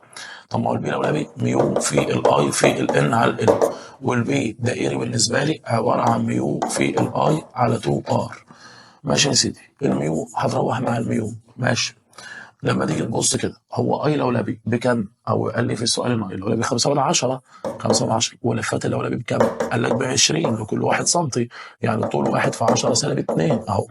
هتساوي اي الدائري طبعا لان الدائري عوضنا عنها بواحد تمام على قطر اللفه الدائريه. هو بيقول لك نص قطرها 1 سم يبقى قطرها 2 سم، يعني 2 في 10 سالب 2. من هنا طبعا هتضرب مقص وتجيب اي بتاع اللفه الدائريه هتساوي، يبقى 2 في 10 سالب 2 في 5/10 في 20 على 10 سالب 2 أو بضرب مقص يا جماعة. طلع معايا الأي ب 20 أمبير. يبقى مرور كهرباء في اللفة 20 أمبير هتطلع مجال عن اللفة الدائرية يتساوي مع المجال بتاع الملف اللولبي فيلغي تأثير كل منهما الآخر. يبقى جبت أول مطلوب إن الكهرباء ب 20 أمبير. طب قال لي بعد عكس اتجاه التيار في اللفة، تمام؟ هو بيقول لك صفر ما يحدث للمجال المغناطيسي عند نفس النقطة لو عكس اتجاه التيار. لو عكس اتجاه التيار، بدل ما المجالين كانوا بيلغوا بعض، وانت حسبت التيار دلوقتي على اساس المجالين يكنسلوا بعض، هيبقى المجالين يتجمعوا. يبقى حضرتك المجالين هيتجمعوا وهيبقى البي توتال جمعهم. فيبقى ساعتها بقى البي توتال عند النقطة اللي بيسأل عندها هي 2 قيمة واحد منهم، يعني 2 بي دائري أو 2 بي لولبي. 2 بي مثلا دائري يعني بتساوي 2 ميو اي على 2 ار اهو. يبقى لو استخدمنا الآلة الحاسبة هيبقى قيمة المجال ساعتها كام؟ الميو ب4 باي في 10 سالب 7، والكهرباء بتاعت اللفة جايبينها ب 20، ونص القطر 1 سم، يبقى 1 في 10 سالب 2. ساعتها بقى المجال هيطلع 2 ونص في 10 سالب 3 تسلا. يبقى دي قيمة البي توتال. فأنت لما تعكس اتجاه التيار في الملف الدائري، هو كان واخد اتجاه معين بحيث ان هو يطلع مجال يلغي لك مجال اللولبي فيتساوى معاه مقدارا عشان يلغيه. حضرتك دلوقتي لما تعكس اتجاه التيار في الحلقة او في اللفة الدائرية، فيبقى المحصلة عند النقطة اللي بيتكلم عليها هي جمع المجالين. فتجمع بين دائري وبين لولبي واصل قيمتين زي بعض، يبقى تمسك واحد منهم تضربه في اتنين. فانا مسكت الدائري ضربته في اتنين، هتبقى دي المحصلة بعد ما كانوا بيكنسلوا بعض بقوا في نفس الاتجاه اللي هما المجالين فيجمعوا طبعا. فده حل او اجابه السؤال رقم 4. طيب تعالى بينا نشوف كده السؤال اللي بعده رقم 5 هنتعامل معاه ازاي. وبيقول لي ايه؟ جماعه كلها ارقام وكلها حسابات، مع احترامي ليك هي حسابات مباشره جدا، تمام؟ توصيف للقوانين والعلاقات اللي حضرتك عارف. السؤال ده ملف دائري قطر لفاته 10 سم، يبقى ده 2 ار اللي هي قطر اللفه، تمام؟ حركة يمر به تيار كهربي يولد مجالا مغناطيسي عند مركزه كثافة فيضه. عندي كثافة الفيض اهو بتاعت الدائري، يبقى البي عندي بتاعت الدائري. لما ابعد الدائري ابقى ابعد اللفات عن بعضها بانتظام يصبح ملف لولبي، تمام؟ طوله عند ال ب 20 سم، ال هو 20 سم. احسب كثافة الفيض المغناطيسي عند نقطة بداخله لما ابعد اللفات، اكيد هتقل. ثانية كده، احنا طبعا عندنا علاقة بما انك عارف ان بي دائري بتساوي ميو اي ان على 2 ار، وبي لولبي بتساوي ميو في الاي في الان على ال. فلو قسمنا يا جماعه الاثنين دول على بعض هيطلع لي علاقه انت المفترض انك عارفها، ان بي دائري على بي لولبي. طبعا الميو هتروح مع الميو، تمام؟ والتيار ما اتغيرش. قال لي في السؤال ان انا بعدت يا دوبك فالتيار ما اتغيرش فطيرنا التيار، ولما ابعد اللفات عددها ما يتغيرش فيتبقى لي ايه؟ 1 على 2 ار على 1 على ال. لما تقسم 1 على 2 ار على 1 على ال يبقى لي ال على 2 ار بس. فدي الحسبه. فالبي دائري بقى في الاول بكام يا جماعه؟ البي دائري 5 في 10 سالب 5، والبي لولبي احنا عايزينه حركة ال اللي هو طول الملف 20 سم ب 20 في 10 سالب 2 على القطر. هو اصلا مديني القطر يا جماعه 10 سم، يبقى 10 في 10 سالب 2. ده يروح مع ده يا باشا، والصفر يروح مع الصفر، يبقى اضرب مقص لو سمحت حضرتك. يبقى 2 بي لولبي بتساوي 5 في 10 سالب 5. يبقى بي لولبي هتساوي 5 في 10 سالب 5 على 2، هيديك 2 ونص في 10 سالب 5 تسلا بس. دي الإجابة بالنسبة لي، ودي قيمة البي لولبي.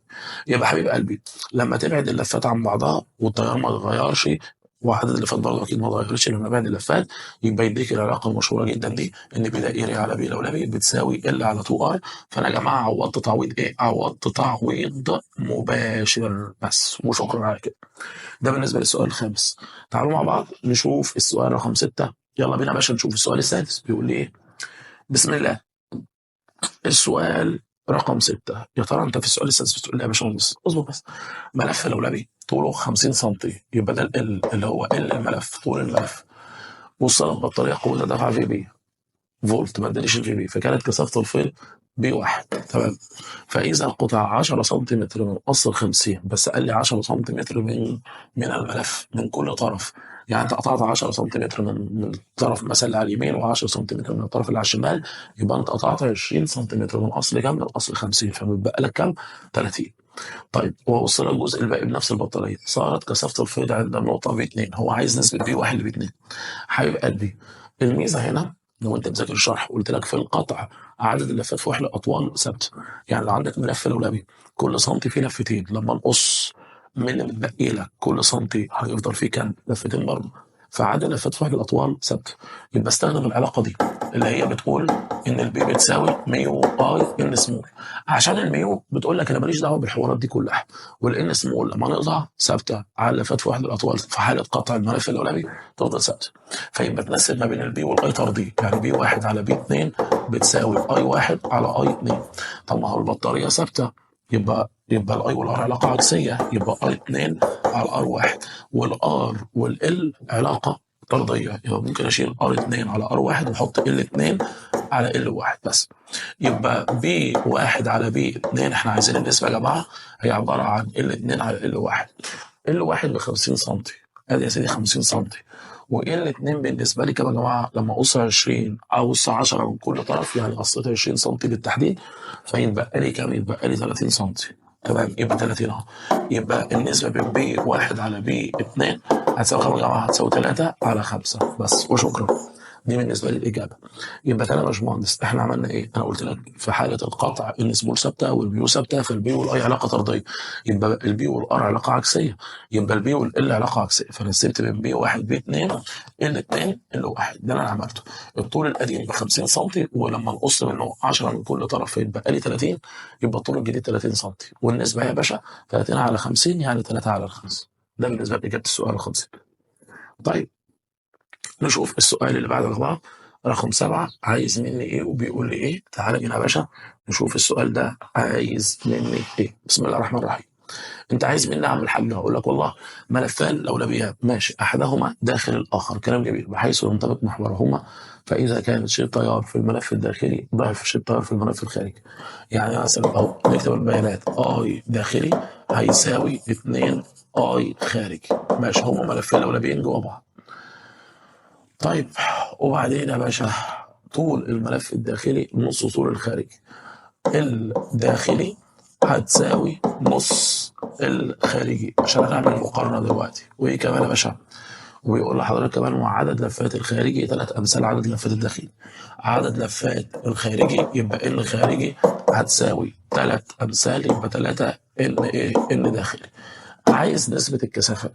بس يا سيدي انا ما يهمنيش، هعمل مقارنة. طبعا حضرتك عارف ان البي بتساوي ميو في الاي في الان على الان. لو عملنا مقارنه بي 1 على بي 2 هتساوي اي 1 على اي 2 في ان 1 على ان 2 في ان 2 على ان 1. خلينا نسمي الداخلي هو 1 والخارجي هو 2 ونعوض، ما عندناش مشكله. يبقى حضرتك البي 1 على بي 2 هتساوي، نشوف كده يا جماعه هنعوض ازاي. اولا اي داخلي على اي خارجي بكام؟ اي داخلي على اي خارجي ب 2 لواحد. تمام، اي داخلي اهو على اي خارجي، ما ترجعش تديك فاضيه، اي داخلي على اي خارجي 2 على 1، يبقى بالنسبه لي 2 على 1. طب ان داخلي على ان خارجي، ان داخلي على ان خارجي ما ترجعش تديك فاضيه، 1 على 3 اهو، 1 على 3. طيب اللي خارجي على اللي داخلي، اللي خارجي على اللي داخلي 1 على نص، يبقى كام؟ يبقى 2 على 1. فلما تيجي خلاص هي خلصت بالنسبه لي، يبقى بي 1 على بي 2 بكل هدوء، 2 في 2 ب4، يبقى النسبه 4 على 3 بس. يبقى دي الاجابه. يبقى انا يا جماعه عملت عمليه مقارنه ان بي 1 بي 2 اي 1 اي 2 ان 1 ان 2 ان 2 ال 1، واتعاملت وجبت المقارنه اللي انا عايزها. وده بالنسبه للسؤال رقم 7، عمليه مقارنه لا ازيد ولا اقل. والمقارنات حبيب قلبي المقارنات مهمة جدا وخطيرة جدا جدا جدا جدا جدا جدا. طيب تعالى كده يا مدير، السؤال اللي بعده رقم 8، نشوف بيقول لي ايه وعايز مني ايه.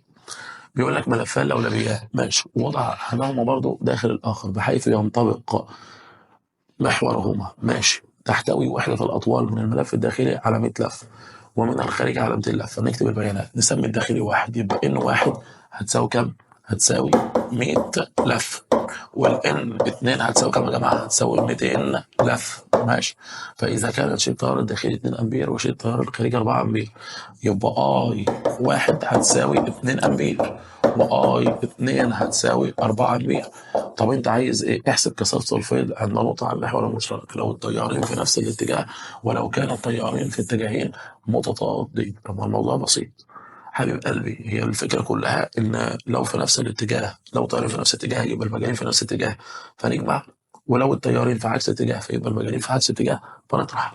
يعني لما نيجي نبص كده، البي توتال في الحالة الأولى هي عبارة عن ميو اي واحد ان واحد زائد ميو اي اتنين ان اتنين، والبي توتال في الحالة التانية هي عبارة عن ميو اي واحد ان واحد ناقص ميو اي اتنين ان اتنين. طب ما تيجي يلا بينا نجمعهم ونشوف الرقم بالنسبة لي هيطلع كام، ونيجي نطرحهم ونشوف الرقم هيطلع كام. لو جينا نجيب المحصلة في الأول لما كان التيارين في نفس الاتجاه، يعني محصلة المجالين جنب، قلنا يا جماعة الميو 4 باي في 10 سالب 7 ماشي، والاي الأولاني بكام؟ ب 100، ده على فات الأولى ب 100 على فات واحد أطول طبعا، والاي ب 2 ماشي، زائد حضرتك الميو 4 باي في 10 سالب 7 ده الميو، والاي بالنسبة لي التاني ب 4 وعلى فات الوحدة الأطوال ب 200. لا تمام، هيطلع بكام؟ 1.25% في 10 سالب 3، يبقى لما يتجمعوا يبقى 1.25% في 10 سالب 3 تسلا أو. ولما حضرتك هيطرحوا، لما تيجي تبص في حالة الطرح هيبقى النتيجة بالنسبة لي 7.5 في 10 سالب 4، يبقى 7.5 في 10 سالب 4 تسلا بس وشكرا. يبقى في الأول جمعناهم يا جماعة ميو أي إن سمول زائد ميو أي إن سمول، وبعد كده طرحناهم ميو أي إن سمول ناقص ميو أي إن سمول. ولما أقول لحضرتك يحتوي وحدة الأطوال منه على عدد معين يبقى احنا نقصد مين؟ إن سمول، لأن الإن سمول دي اسمها عدد اللفات في وحدة الأطوال. وما تنساش يا باشا إن في القطع عدد اللفات في وحدة الأطوال مالها ثابتة، يعني لو جزء معين من الطول يشمل عدد لفات معينة لما نقطع باللي متبقي لي الطول هيشمل نفس عدد اللفات. خلاص يا باشا، تعالوا بقى مع بعض نشوف السؤال اللي بعده يا جماعة، رقم 9 بيتكلم بإيه وعايز مني إيه. بسم الله الرحمن الرحيم. في السؤال التاسع بيقول لحضرتك إيه؟ بيقول لسيادتك والله يا باشا برضو أنا عندي ملفين لولبيان أحدهما داخل الآخر، لهما محور مشترك وتحتوي وحدة الأطوال بالملف الأول على 10 لفة والثاني 20 لفة. طيب يبقى ان واحد هتساوي 10 لفة، والان 2 هتساوي كام؟ هتساوي 20 لفة ماشي يا باشا. وتيار الاولاني 2 امبير والتاني 4 امبير، تيار الاول هتساوي 2 امبير وتيار الثاني هتساوي 4 امبير. احسب كثافة الفيض لما يكون التيارين في نفس الاتجاه وكثافة الفيض لما يكون التيارين في اتجاهين متضادين. اعتقد هي نفس الفكرة اللي فاتت، فخلاص نفس الموضوع. يعني انت هي البي توتال في الاول لما يكون الكهرباء في نفس الاتجاه يبقى المجالين في نفس الاتجاه، مجالين في نفس الاتجاه يبقى تجمع، يبقى ميو اي واحد ان واحد زائد ميو اي اتنين ان اتنين. ولو في الحالة التانية هيبقى طرح، يعني بي توتال هتساوي ميو اي اتنين ان اتنين ناقص ميو، شفت بقى؟ ميو اهو يا عم، ميو البي توتال في الحالة التانية طرح ماشي، يعني يا ستي بالك. قال لا، طب بالايد دي برضه انت مش عايزك مسح يعني؟ قال لا لا لا لا لا. ماشي خلاص عنك من مساحتي. قلنا في الأول بسيطة، قلنا في الأول هيبقى جمع المجالين وبعد كده طرح المجالين. فأنا في الأول أهو لو جيت عملت بي توتال في الحالة الأولى هي عبارة عن ميو أي واحد إن واحد زائد ميو أي اتنين إن اتنين، وبي توتال في الحالة التانية هي ميو أي واحد إن واحد ناقص بقى ميو أي اتنين إن اتنين. طب تعالى نعوض ونشوف. إحنا قلنا في الأول جمع يبقى 4 باي في 10 سالب 7 ده الميو، عدد اللفات في واحد الأطوال الأولى في 10 والتيار ب2 تمام، زائد الميو اللي هي 4 باي في 10 سالب 7 ده ميو، في الاي في الحالة التانية بكام يا جماعة؟ ب4، والان سمولة مدير ب20. ده جمعهم. طب جمعهم يا باشمهندس طلع بكام؟ جمعهم طلع 1.25% في 10 سالب 4، هي نفس السؤال اللي كان مكرر يعني 1.25% في 10 سالب 4 9. ولو هيطرحوا هو نفس السؤال اللي فات مكرر بالظبط، ولو هيطرحوا فالنتيجة بالنسبة لي 7.5 أهو، 7.5 في 10 سالب 5 تسلا بس. فهو تقريبا نفس السؤال اللي فات ونفس الفكرة اللي فاتت، في الاول بنجمع المجالين، بعد كده بنطرح المجالين، ولما يقول لك عدد اللفات فوق الاطوال يبقى المقصود بيه يا جماعه ان سمول. ده بالنسبه للسؤال رقم 9. طيب يلا بينا يا مدير، يلا بينا يا باشا نشوف السؤال رقم 10 بيقول لي ايه وعايز مني ايه. كلها ارقام وحسابات مع احترامي ليك، هي حسابات مباشره طبعا. طيب تعال نشوف السؤال يا جماعه رقم 10 بيقول لي ملف الاولاني عدد لفاته 100 لفه، يبقى الراجل مديك ان هتساوي 100 لفه ماشي، وطوله 50 سم. تمام، يبقى الملف قال لي ملف الاولاني يبقى طول الملف 50 سنتيمتر، ومقاومه اللفه الواحده ده ار اللفه، ار اللفه هتساوي 1/100 اوم. يبقى ار كلها هي عباره عن ار اللفه اللي هي 1/100، فعدد اللفات اللي هو 100 هيديني كام؟ 1/100 في 100 هيديني 1 اوم. يبقى دي المقاومه بتاعت الملف، لان مقاومه الملف هي مقاومه اللفه في عدد اللفات، مقاومه الملف مقاومه اللفه الواحده اللي هي اوريدي عندي، وعدد اللفات عندي. الفي باتري بيجمع ب 2 فولت، يبقى الفي باتري هتساوي 2 فولت ماشي. احسب كثافه الفيض ماشي، ده المطلوب الاولاني. تعالى نحسب كثافه الفيض. والله يا باشا البي هتساوي ميو اي ان على ال. فانا هعوض تعويض مباشر بعد اذن حضرتك. الميو 4 باي في 10 سالب 7 ده الميو. والكهرباء هتقول لي كهرباء مش عندي، هقول لك الفي على الار، الفي بكام؟ ب 2، في باتري ب 2، والار بكام؟ بواحد، يبقى الطالب 2 امبير. وعدد اللفات عندي موجوده يا جماعه 100، وطول الملف موجود عندنا يا جماعه 50 سم، يبقى 50 في 10 سالب 2. طلعت النتيجه 5 في 4 في 5 في 10 سالب 4 تسلا، يبقى 5 في 10 سالب 4 تسلا. ده بالنسبه لي البي. طب انت عايز ايه؟ قال لك اذا تم قص منه 50 لفه وانا كثافه الفيض تبقى بكام؟ طيب مش هنحسبوها بالمنطق كده معلش. انا بالنسبه لك قلت لك في القطع استخدم العلاقه دي، البي بتساوي ميو في الاي في الان سمول، عشان لما بنقطع يا جماعه الان سمول ثابته، الان سمول ثابته على فتح الاطوال، والميو ملهاش علاقه بالحوارات دي، فالبي بيتناسب مع حد وحيد بس وهو الاي. طب دلوقتي حضرتك لما تقطع قطعت منه 50 لفه، ده معناته ان هو 100 لفه رحنا احنا قطعنا منه 50، طول السلك قل النص، طول السلك قل النص يبقى المقاومه قلت النص، المقاومه قلت النص يبقى التيار زاد للضعف. طب التيار زاد للضعف يبقى الكثافه زاد للضعف، يبقى المفروض الكثافه الجديده ضعف الكثافه القديمه. طب الكثافه القديمه 5 في 10 سالب 4، يبقى الكثافه الجديده اضرب في 2، يطلع معاك واحد وشويه كسور ماشي بالتقريب، 1 في 10 سالب 3 تسلا، يبقى 1 في 10 سالب 3 تسلا. ده بالنسبه لي اجابه السؤال. يبقى احنا يا جماعه لما قطعنا منه 50 من اصل 100، طول السلك قل النص، فالمقاومه قلت للنص، المقاومه بايه لما تقل للنص؟ يبقى التيار يزيد للضعف، التيار زاد للضعف، والبي بيتناسب مع الاي بس في القطع، فالتيار لما ينضاعف يبقى البي هي كمان حصل لها يا جماعه اتضاعفت زي ما سيادتك شايف. ده بالنسبه للسؤال العاشر.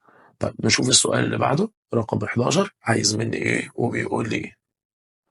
طيب السؤال اللي بعده يقول لك ملف دائري قطره 12 سم، يبقى عندي 2 ار اللي هي قطر اللفه او الملف، يمر به تيار كهربي يولد مجال مغناطيسي، وبعدت لفاته عن بعضها بانتظام ليصبح ملف الاولى تمام، يمر به نفس الشيء التيار، فاصبحت كثافه الفيض نص كثافه الفيض الاولى. طبيعي لما ببعد اللفات كثافه الفيض بتقل نص. هو عايز ايه؟ احسب طول الملف الاولى. تمام. طب حبيب قلبي، ما احنا لسه مستنيين قانون بالنص، قلت لك بي دائري على بي الاولاني ساوي ال على 2 ار، لان الاي ثابت والان ثابت، فيتبقى لي من المقارنه ان بي دائري على البي الاولاني هتساوي سيادتك ال على 2 ار. طب عايزين نعوض، الكثافه قلت للنص، قلت للنص يبقى هي كانت باثنين بقت بواحد بس. الطول انا محتاجه، طب القطر بالنسبه لي كام؟ 12 سم اهو، سيبه 12 زي ما هو، وهنطلع الطول بالسنتي. يبقى لما اضرب واقص يبقى ال بتساوي 12 في 2 يبقى 24 سنتيمتر بس، يبقى طول الملف 24 سنتيمتر بس مش. فده بالنسبه لي طول الملف حسبته، ما عنديش اي مشكله خالص بالسنتي 24 سم.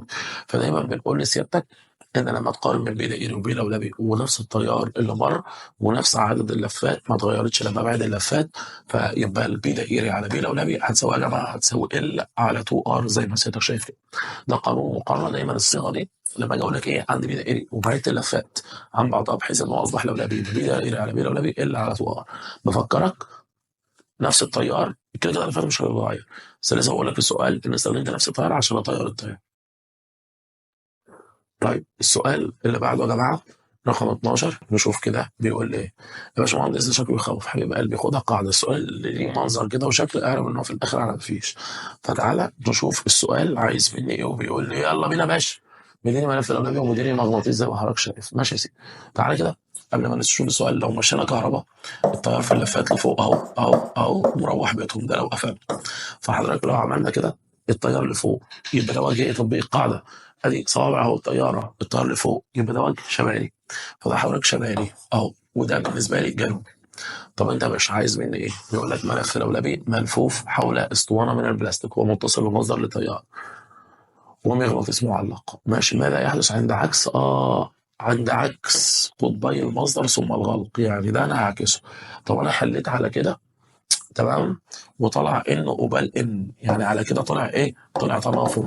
بس هو المفروض قال لي ان انا اعكس ده، وانا لما اعكس المصدر هنا يا جماعه ده مش هيبقى ان، ده هيبقى ايه؟ هيبقى اس، وهيبقى الاس قبال الان، فيبقى قوه تجاذب.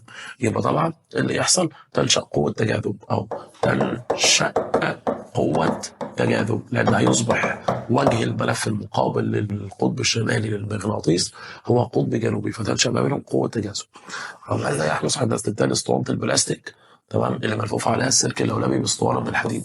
طبعا المغناطيسيه هتزيد يا جماعه تمام، فبالتالي انت زودت بعمل نفاذيه، فبالتالي تزداد قوه التجاذب، يبقى تزداد القوه المغناطيسيه، تزداد القوه المغناطيسيه يا باشا المتولده بين الملف والمغناطيس، اللي هي هنا في سؤالي كان التجاذب. خلاص يا مدير، خلاص يا باشا، ده بالنسبه لسؤال 12. طب يلا بينا نشوف السؤال اللي بعده يا جماعه، رقم 13 عايز مني ايه وبيقول لي ايه.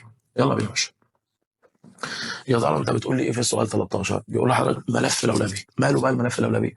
الراجل بيديك طوله، يبقى انا عندي ال بتاعه الملف ماشي، وعدد لفاته يبقى انا عندي ان، ومقاومته مصلحه ده مقاومه اللولبي مدمج في دايره كهربائيه. احسب كثافه الفيض مره والمفتاح مفتوح مره والمفتاح مقفول. التركه هنا اللي تخلي بالك منها في السؤال ان لما تيجي تعوض في قانون بي لولبي لازم اعوض بالتيار المر في الملف. فاستنى كده، اول حاجه اي الملف وانا فاتح المفتاح. اي الملف هو كده كده هو اي كله بقى، لان كده كده انا فاتح المفتاح يعني المقاومه دي مش موجوده. والاي كله في كلها على ار كلها. طب الفي كلها بكام؟ ب 60 تمام. والار كلها بكام؟ مع ار الملف يا جماعه ب 6، والار الداخليه ما تنساهاش ب 2، يبقى 60 على 8. 60 على 8 على يا جماعه كام؟ 15 على 2 يعني 7.5 امبير. يبقى في الاول التيار كله 7.5 امبير، وده اوريدي التيار اللي داخل الملف تمام. طب يلا عايزين نحسب البي. ما البي بتساوي ميو في الاي في الان على ال. طيب خلاص عوض بقى تعويض مباشر. الميو 4 باي في 10 سالب 7، والاي جايبينه ب 7 ونص، وعدد اللفات بتاعت الاولويه عندي في السؤال ب 100، وطول الملف عندي 20 سم، يعني 20 في 10 سالب 2، هيطلع معايا 4 و7. البي هتساوي 4 و7 في 10 سالب 3 تسلا اهو. ده بالنسبه لي البي. طيب ارجع بقى تاني وانا قافل المفتاح، انا قافل المفتاح تيار الملف هيتغير، فاحسب تيار الملف. اولا الملف مقاومته 6 اهو ماشي، فلما تيجي تبص انا عايز دلوقتي اي الملف. هنشتغل بقى الله يمسيها بالخير شغل الفصل الاول، وانت راجل عامل ماجستير ودكتوراه في الفصل الاول. ده انت لو كتبت كده ملزمه هتنزل وتكسر الاسواق، ما انت مش قاعد في الفصل الاول 3 شهور عشان في الاخر تقول لي مش عارف احسب التيار اللي بيمر في الملف. حضرتك قفلنا المفتاح في الثلاثه قوم معايا تمام. استنى بقى، هو الفولت اللي هو 60 فولت بيتوزع على منطقتين، داخليه وايه؟ وخارجيه. الداخليه قيمتها 2 اوم، والخارجيه 6 و3 توازي مع بعض يعني برضه ب 2 اوم. يبقى الداخليه قد الخارجيه، يبقى 60 فولت المقاومه الداخليه تاخد 30 فولت، اي نعم رقم غير منطقي غير واقعي بس ما علينا، والخارجيه ياخد 30 فولت. يبقى اذا الفولت اللي على الملف ب 30 ومقاومته بكام؟ ب 6. لما الفولت يكون ب 30 والمقاومه ب 6 يبقى التيار بتساوي 30 على 6 يبقى كام؟ 5 امبير. ونعوض بقى ان البي الملف هتساوي ميو اي ان على ال. اللي اتغير بس لما قفلت التيار في الاول كان بسبعة ونص، دلوقتي التيار اللي عوض بيه يا جماعه ب5 امبير. يطلع معايا النتيجه 3 و14% في 10 سالب 3، يبقى البي بتساوي 3 و14% في 10 سالب 3 تسلا. يبقى التركه كلها والفكره كلها يا جماعه انك وانت بتحل تحسب تيار الملف ذات نفسه ماليش انا دعوه باي تيار في حته تانيه، انا بحسب في الدايره الكهربائيه اللي عندي تيار الملف. في الحاله الثانيه 60 فولت كان بيتوزع على منطقتين داخليه وخارجيه، وقيمه المقاومه الداخليه تماثل قيمه المقاومه الخارجيه. الداخليه خدت من 60 30 فولت والخارجيه خدت 30 فولت. اذا الفولت على الفرع ده 30 فولت، الفولت على الملف ب 30 ومقاومته ب 6، يبقى التيار بتاعه بكام؟ ب 5 امبير. ولما تيجي تحسب بيه لولبي اعوض بتيار الملف، وعوضت عن تيار الملف بكام؟ 5 امبير زي ما سيادتك شايف. ده بالنسبه لسؤال 13. ماشي، نشوف مع بعض السؤال 14. اعتقد ان انت هتلاقي نفس الفكره والتركه. التركه طبعا ان انا احسب التيار اللي بيمر في الملف ذات نفسه. فتعالى كده نشوف هنحسب التيار اللي بيمر في الملف ذات نفسه ازاي. يلا بينا يا باشا. هو بيقول لي اذا كان عدد اللفات فوق الاطوال 150 لفه لكل متر. خلاص، هو عايز البي. البي بتساوي ميو في الاي ان سمول. كل حاجه عندي هي واقفه بس على الان سمول، على الاي سوري. فكل اللي احنا هنحسبه دلوقتي هو الاي. دي دايره كهربائيه نتعامل معاها عادي. بص يا بيه، مفيش مقاومه داخليه هو ذكرها لي في السؤال. خلاص، يبقى البطاريه دي 26 فولت ومالهاش داخليه لانه ما قاليش. لما تيجي تبص كده نظبط دايره ده بالله عليك. هو الاي كله، الاي كله هتساوي ايه؟ في كلها على ار كلها على قديمه. الفي كلها بكام؟ ب 26. ار كلها 9 و18 توازي ب 6، 6 و6 توازي ب 3. يبقى المجموعه دي ب 3 او، يبقى انا اختزلت المجموعه دي ب 3 او. ودول مع بعض توازي 30 و15 توازي، يعني 30 في 15 يعني 30 زائد 15 10. يبقى دول مكافئهم ب 10 ودول مكافئهم بكام؟ ب 3 و3 و10 13. يبقى المقاومه كلها 13 اوم بس. 26 على 13 يبقى التيار ب 2 امبير زي ما حضرتك شايف. يبقى تاني 9 و18 توازي ب 6، 6 و6 توازي ب 3. يبقى انا اختزلت يا جماعه المجموعه دي على كام؟ 3 اوم. ودول مع بعض برضه توازي 30 و15 توازي، يعني 30 في 15 على 30 زائد 15 او مقاومه ضعفها طولت الكبيره اللي هي ب 10. ويبقى في الاخر توالي مع بعض 10 و3 توالي مع بعض الكلام يا جماعه ب 13. قسمت الفولت كله 26 فولت على المقاومه كلها 13 اوم، اداك التيار ب 2 امبير. اعوض بقى تعويض مباشر. المهم هندخلها على الحاسبه دلوقتي. تيار الملف ذات نفسي والتركه كلها في تيار الملف، ما بقعدش في كله. تمام؟ شوف بقول لك التركه كلها في تيار الملف وراح اعوض بالتيار كله. ده صباح البلح باشا. احنا جبنا التيار كله ب 2 امبير. انا مركز معاه، انا بختبرك بس ما تقلقش. ده 2 امبير. ال 2 امبير بقى لو قدامه سكتين هيتجزأ عليهم. انا عايز تيار الملف، انا هقعد بتيار الملف. هيلاقي سكتين، واحده 30 وواحده 15. لما التيار يلاقي سكتين مقاومه وضعفها كنا بنقسمه ازاي؟ مستر مقاومه وضعفها يعني انت عايز تطلع من التيار حته وحتتين، يبقى حضرتك تقسمه على الثلاثه. لما تقسم الاثنين على الثلاثه تمام يبقى تلتين، وبقيتها 4 على 3. يبقى التيار بيتقسم تلت وتلتين، وتلت الاثنين ب2 على 3 وتلتين الاثنين ب4 على 3. دي المقاومه الكبيره يمر فيها تلت الاثنين اللي هو كام؟ 2 على 3 امبير. يبقى وهنا 4 على 3 امبير بس مش لازماني. يبقى الملف مر فيه 2 على 3 امبير لان التيار هطلع منه حته وحدتين، يبقى اقسمه على 3. يبقى 2 لما اقسمها على 3 ب 2 على 3، 2 على 3 والبواقي اللي يكملك الاثنين 4. طيب يبقى التيار ب 2 على 3 اهو. وعلفت في وحده الاطوال كام يا جماعه؟ ب 150. هستخدم الاله حاسبه واطلع النتيجه. قلنا الميو 4 باي في 10 سالب 7. وقلنا يا جماعه لفت وحده الاطوال 150. وقلنا يا باشا التيار تلتين يعني 2 على 3. طلع معايا الإجابة 1.25% في 10 سالب 4 تسلا بس. يبقى ده بالنسبة لي كثافة الفيض. التركة طبعا في السؤال إن لازم أعوض بتيار الإيه؟ الملف. فأنا جبت أولا التيار كله وبعد كده رجعت جزأته وجبت تيار الملف طلع ب 2 على 3 أمبير. ومش محتاج أقول لك إن لو عندي مقاومة R وعندي مقاومة 2 R والتيار بالنسبة لي جاي، لو التيار مثلا 2 أمبير لا مقاومة وضعفها، يبقى طلع من ال2 أمبير رقم وضعفه، يبقى اقسمه على 3. يبقى تلتين وتلته، تلت الاثنين ب2 على 3 وتلتين الاثنين ب4 على 3. والمقاومة الكبيرة بتاخد تيار صغير والمقاومة الصغيرة تيار كبير زي ما حضرتك شايف. ولو حبيت تتأكد المفروض اي في ار هي الاي في ار، يعني 2 في 2 على 3 ب4 على 3 و4 على 3 في 1 ب4 على 3 لان ده توصيل على التوازي فالفولت متساوي. وده شغله كله خاص بالفصل الاول والتفاريم الفصل الاول. لا انت فارمه وانت مأكد لي كده. طيب ده سؤال 14. نشوف السؤال اللي بعده يا جماعه. طيب تعالوا بقى نشوف مع بعض السؤال رقم 15. واعتقد السؤال رقم 15 ده احنا لسه حلينه بالنص. بيقول لي سلك معزول قطره 2 سم، يبقى عندي القطر لف حول ساق معامل نفاذيتها. خلي بالك ده الميو، هتستخدم الميو ده. اللفات متماسة، خلاص مفتاح الحل عندنا يا جماعة. لأن أنا لو عايز البي هيبقى عبارة عن إيه؟ ميو أي إن على طول الملف. واحنا اتفقنا لو كانت اللفات متماسة فطول الملف عبارة عن قطر السلك في عدد اللفات. الان تروح مع الان، يبقى عندي ان البي بتساوي ميو في الاي على 2 ار. لو عوضنا بالارقام هيطلع النتيجه 5 تسلا، ولسه حلينا بالنص بنفس الارقام من شويه. التركه اللي في السؤال او اللقطه اللي تخلي بالك منها في السؤال ان لو كانت اللفات متماسه فال بتاعه الملف هو عباره عن 2 ار اللي هي قطر السلك في الان اللي هي عدد اللفات بس. فاول ما يجي يقول لك ايه لفات متماسه استخدم بعد اذن حضرتك العلاقه دي. وخلي بالك لان في طلبه من برمجه تعوض بالميو 4 باي في 10 سالب 7، هو بيقول لك الميو مديك حديد، فلازم تلتزم بالمعامل النفاذيه اللي ذكره لك في السؤال ده. سؤال 15.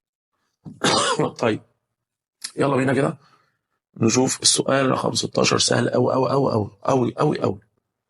ملف لولبي يمر به تيار إذا قلت المسافة بين كل لفتين ونص، ضغطناه ايه اللي يحصل بطول الملف؟ ما هو انا يا جماعه لما اجيب ملف لولبي واضغطه يبقى طول الملف يقل للنصف. طول السلك ثابت، عدد اللفات ثابته طبعا. عدد اللفات ثابته لان اللفات كانت بعاد قربت. عدد اللفات في وحده الاطوال طبعا تزداد، لان لما اللفات تقرب من بعض يبقى جزء معين من الطول هيشمل عدد اكتر. بمعنى ايه؟ انت اصلا قانونك الان سمول بتساوي ايه؟ ان على ال. قلت لي عدد اللفات دي طبعا تزادت بقى. قلت لي عدد اللفات ثابت، وقلت لي طول الملف قل للنص. لما طول الملف يقل للنص يبقى عدد اللفات فوق الاطوال تزيد الضعف. وباللوجيك كده وبالمنطق لما تجيب ملف لولبي وتضغطه فالمتر او جزء معين من الطول هيشمل عدد اكتر من اللفات، يبقى عدد اللفات فوق الاطوال زادت. طول السلك ثابت، اذا المقاومه بالنسبه لي ثابته طبعا كسقف الفيلم. لما استخدم نفس البطارية احنا قلنا البي بتساوي ميو في الاي في الان على ال، او ميو اي ان سمول. يلا مش فارقة. حضرتك دلوقتي طول السلك ثابت، اذا المقاومة ثابتة، المقاومة ثابتة والمصدر ثابت يبقى التيار ثابت، وعلى اللفات ثابتة والميو ثابتة. طول الملف قل للنص، لما طول الملف يقل للنص يبقى كثافة الفيض مالها يبقى تزداد للضعف. بس كده بكل هدوء. يبقى سعادة الباشا المدير لما تيجي تشيك كده على اللي حصل دلوقتي، حضرتك انت ضغطت يبقى طول الملف اكيد يقل. على لفات ثابت، حضرتك اللفات في وحده الاطوال تزيد لان جزء معين من الطول هيشمل لفات اكتر. حضرتك لما اضغط طول السلك ثابت فالمقاومه ثابته. اللقطه المضيئه هنا ان المقاومه بتعتمد على طول السلك، انا ما قطعتش، انا ضغطت او فريت طول السلك ثابت. يعني هات ملف الاولوي واضغطه او ابعد اللفات عن بعضيها فطول السلك ثابت، اذا المقاومه ثابته. هنا بقى المقاومه ثابته والمصدر ثابت يبقى التيار ثابت، وكده كده اللفات ثابته. وطول الملف قل نتيجة الضغط، فطول الملف يقل يبقى البي بالنسبة لي تزيد زي ما احنا جاوبنا كده يا جماعة. ده بالنسبة لسؤال رقم 16. طب يلا بينا نشوف السؤال اللي بعده رقم 17. بيقول لي ايه في السؤال 17؟ بيقول لحضرتك ملف لولبي، ماشي يا سيدي، وبعدين ملف لولبي يمر به تيار كهربي. قطعنا بقى اهو، تعالى بس ايه، ادي واحد وادي اتنين وادي تلاتة وادي يا عم 4 وادي 5. نشوف كل واحد. ملف الأولوية تم القطع. هناك بقى السؤال اللي قبليك كنت ضغطت، هنا قطعته نصين متماثلين، ونقصد هنا ان انا رميت نص منهم في الشارع واحتفظت النص. يبقى الملف الأولوي ده انا قطعته نصين، رميت نص وفاضل لي نص. ماذا يحدث لي؟ طول الملف، ما هو حبيب قلبي تخيل معايا عندي ملف الأولوي وقصيته، فطبيعي طول الملف يقل للنصف، وعدد اللفات تقل للنصف، وعدد اللفات في وحدة الأطوال ثابتة. ودي اللقطة المضيئة، لأن قلت لك لو عندي ملف لولبي السنتي فيه لفتين، لو قطعنا من اللي هيتبقى لي السنتي فيه برضه إيه؟ لفتين. ولو رجعت معاك للقانون الإن سمول بتساوي إن على الإن، عدد اللفات قلت للنص وطول الملف قل للنص، نص في البسط نص في المقام، ما حصلش حاجة، يبقى النسبة بينهم تفضل ثابتة، ودي على اللفات في وحدة الأطوال. طب المقاومة، ما طول السلك قل للنص، إذا المقاومة تقل للنصف يبقى تقل للنصف. طيب عايز أعرف كثافة الفيض عند استخدام نفس البطارية. حبيب قلبي في القطع أنا برجح دايما استخدام القانون ده، هيجي معايا من الآخر. البي بتساوي ميو اي ان سمول. ليه؟ الميو بتقول لك أنا ماليش علاقة بالحوارات دي كلها، تمام؟ لما نقطع عدد اللفات في وحدة الأطوال ثابت، لأن لسه متفقين لو السنتي في لفتين لما نقطع من اللي بتبقي لي سنتي برضه في لفتين، فكده البي بيتناسب مع حد وحيد بس اللي هو المين اللي هو الآي، يعني نسب ما بين البي والآي. طب استنى بقى، دلوقتي حضرتك طول السلك انا قطعت طول السلك قل للنص، فالمقاومه قلت للنص، ولما المقاومه تقل للنص وانا مستخدم نفس الفي باتري نفس البطاريه يبقى نفس الفي بي نفس الفي بي، فانا مستخدم نفس الفي باتري يبقى الاي والار علاقه عكسيه، بما ان المقاومه قلت للنص يبقى التيار زاد للضعف، وبما ان التيار زاد للضعف عند ثبات باقي العوامل من هذا القانون، التيار لما تضاعف يبقى البي تتضاعف، يبقى كثافه الفيض تزداد للضعف يا اخوان بس. فانا بفكر بهدوء واحده واحده. اللقطه المضيئه تخلي بالك ان لما اقرب اللفات او ابعد اللفات طول السلك ثابت، اذا المقاومه ثابته. اللقطه المضيئه في السؤال اللي فات لما اضغط او ابعد اللفات او اقرب اللفات عن بعضها طول السلك ما اتغيرش، اذا المقاومه ما اتغيرتش. تمام. اللقطه المضيئه هنا ان لما اقص عدد اللفات في وحده الاطوال بالنسبه لي مالها ثابته، ده في حاله القطع. ولما عدد اللفات في وحده الاطوال ثابته والميو ثابته يبقى البي بتعتمد على الاي بس، فشوف ايه اللي حصل للاي تقدر تعرف ايه اللي حصل للبي. وخلي بالك انا لو جيت قلت لك تم قطع ربع طوله وتوصيل ما تبقى منه، يبقى ما تبقى منه كام؟ تلات ارباع. فانا دايما بحل في السؤال من اللي متبقي لي، يعني لما اقول لك في السؤال او في اي مساله ملف الاولوي قطعنا ربع عدد لفاته او ربع طوله وتوصيل ما تبقى منه مثلا بنفس المصدر، يبقى انا بحل بايه؟ بربع الطول اللي قطعته ولا بتلات ارباع اللي فاضل لي؟ تلات ارباع اللي فاضل لي اللي اوريدي وصلته بالمصدر. فملف الاولوي تم قطع مثلا طوله وتوصيل ما تبقى منه، يبقى توصيل ايه طولتينه، فانا بحل دايما باللي باقي لي. زي السؤال اللي قبل كده كان عندي ملف طوله 50 سم قطعت 10 سم من كل طرف، لما جيت احل هل باللي قطعته؟ لا، من اللي بيتبقي لي لما اقطع من ال 50 سم 10 سم من كل طرف يبقى يتبقى لي كام؟ يتبقى لي اجمالي الطول 30 سم، لان خسرت 10 وخسرت 10 ونقص 50 فيتبقى لي حوالي 30 سم. فانا بحل دايما في قوانيني وشغلي من اللي بيتبقي لي. خلاص يا باشا. فده كان بالنسبه للملف الاولوي. اعتقد احنا في الشرح غطينا الافكار دي وغطينا كمان اكتر من الافكار دي. يبقى ده بالنسبه لفيديو الملف الاولوي. الرجاء الاهتمام، ونتقابل ان شاء الله في الفيديو والمرحله الجايه، وسيو.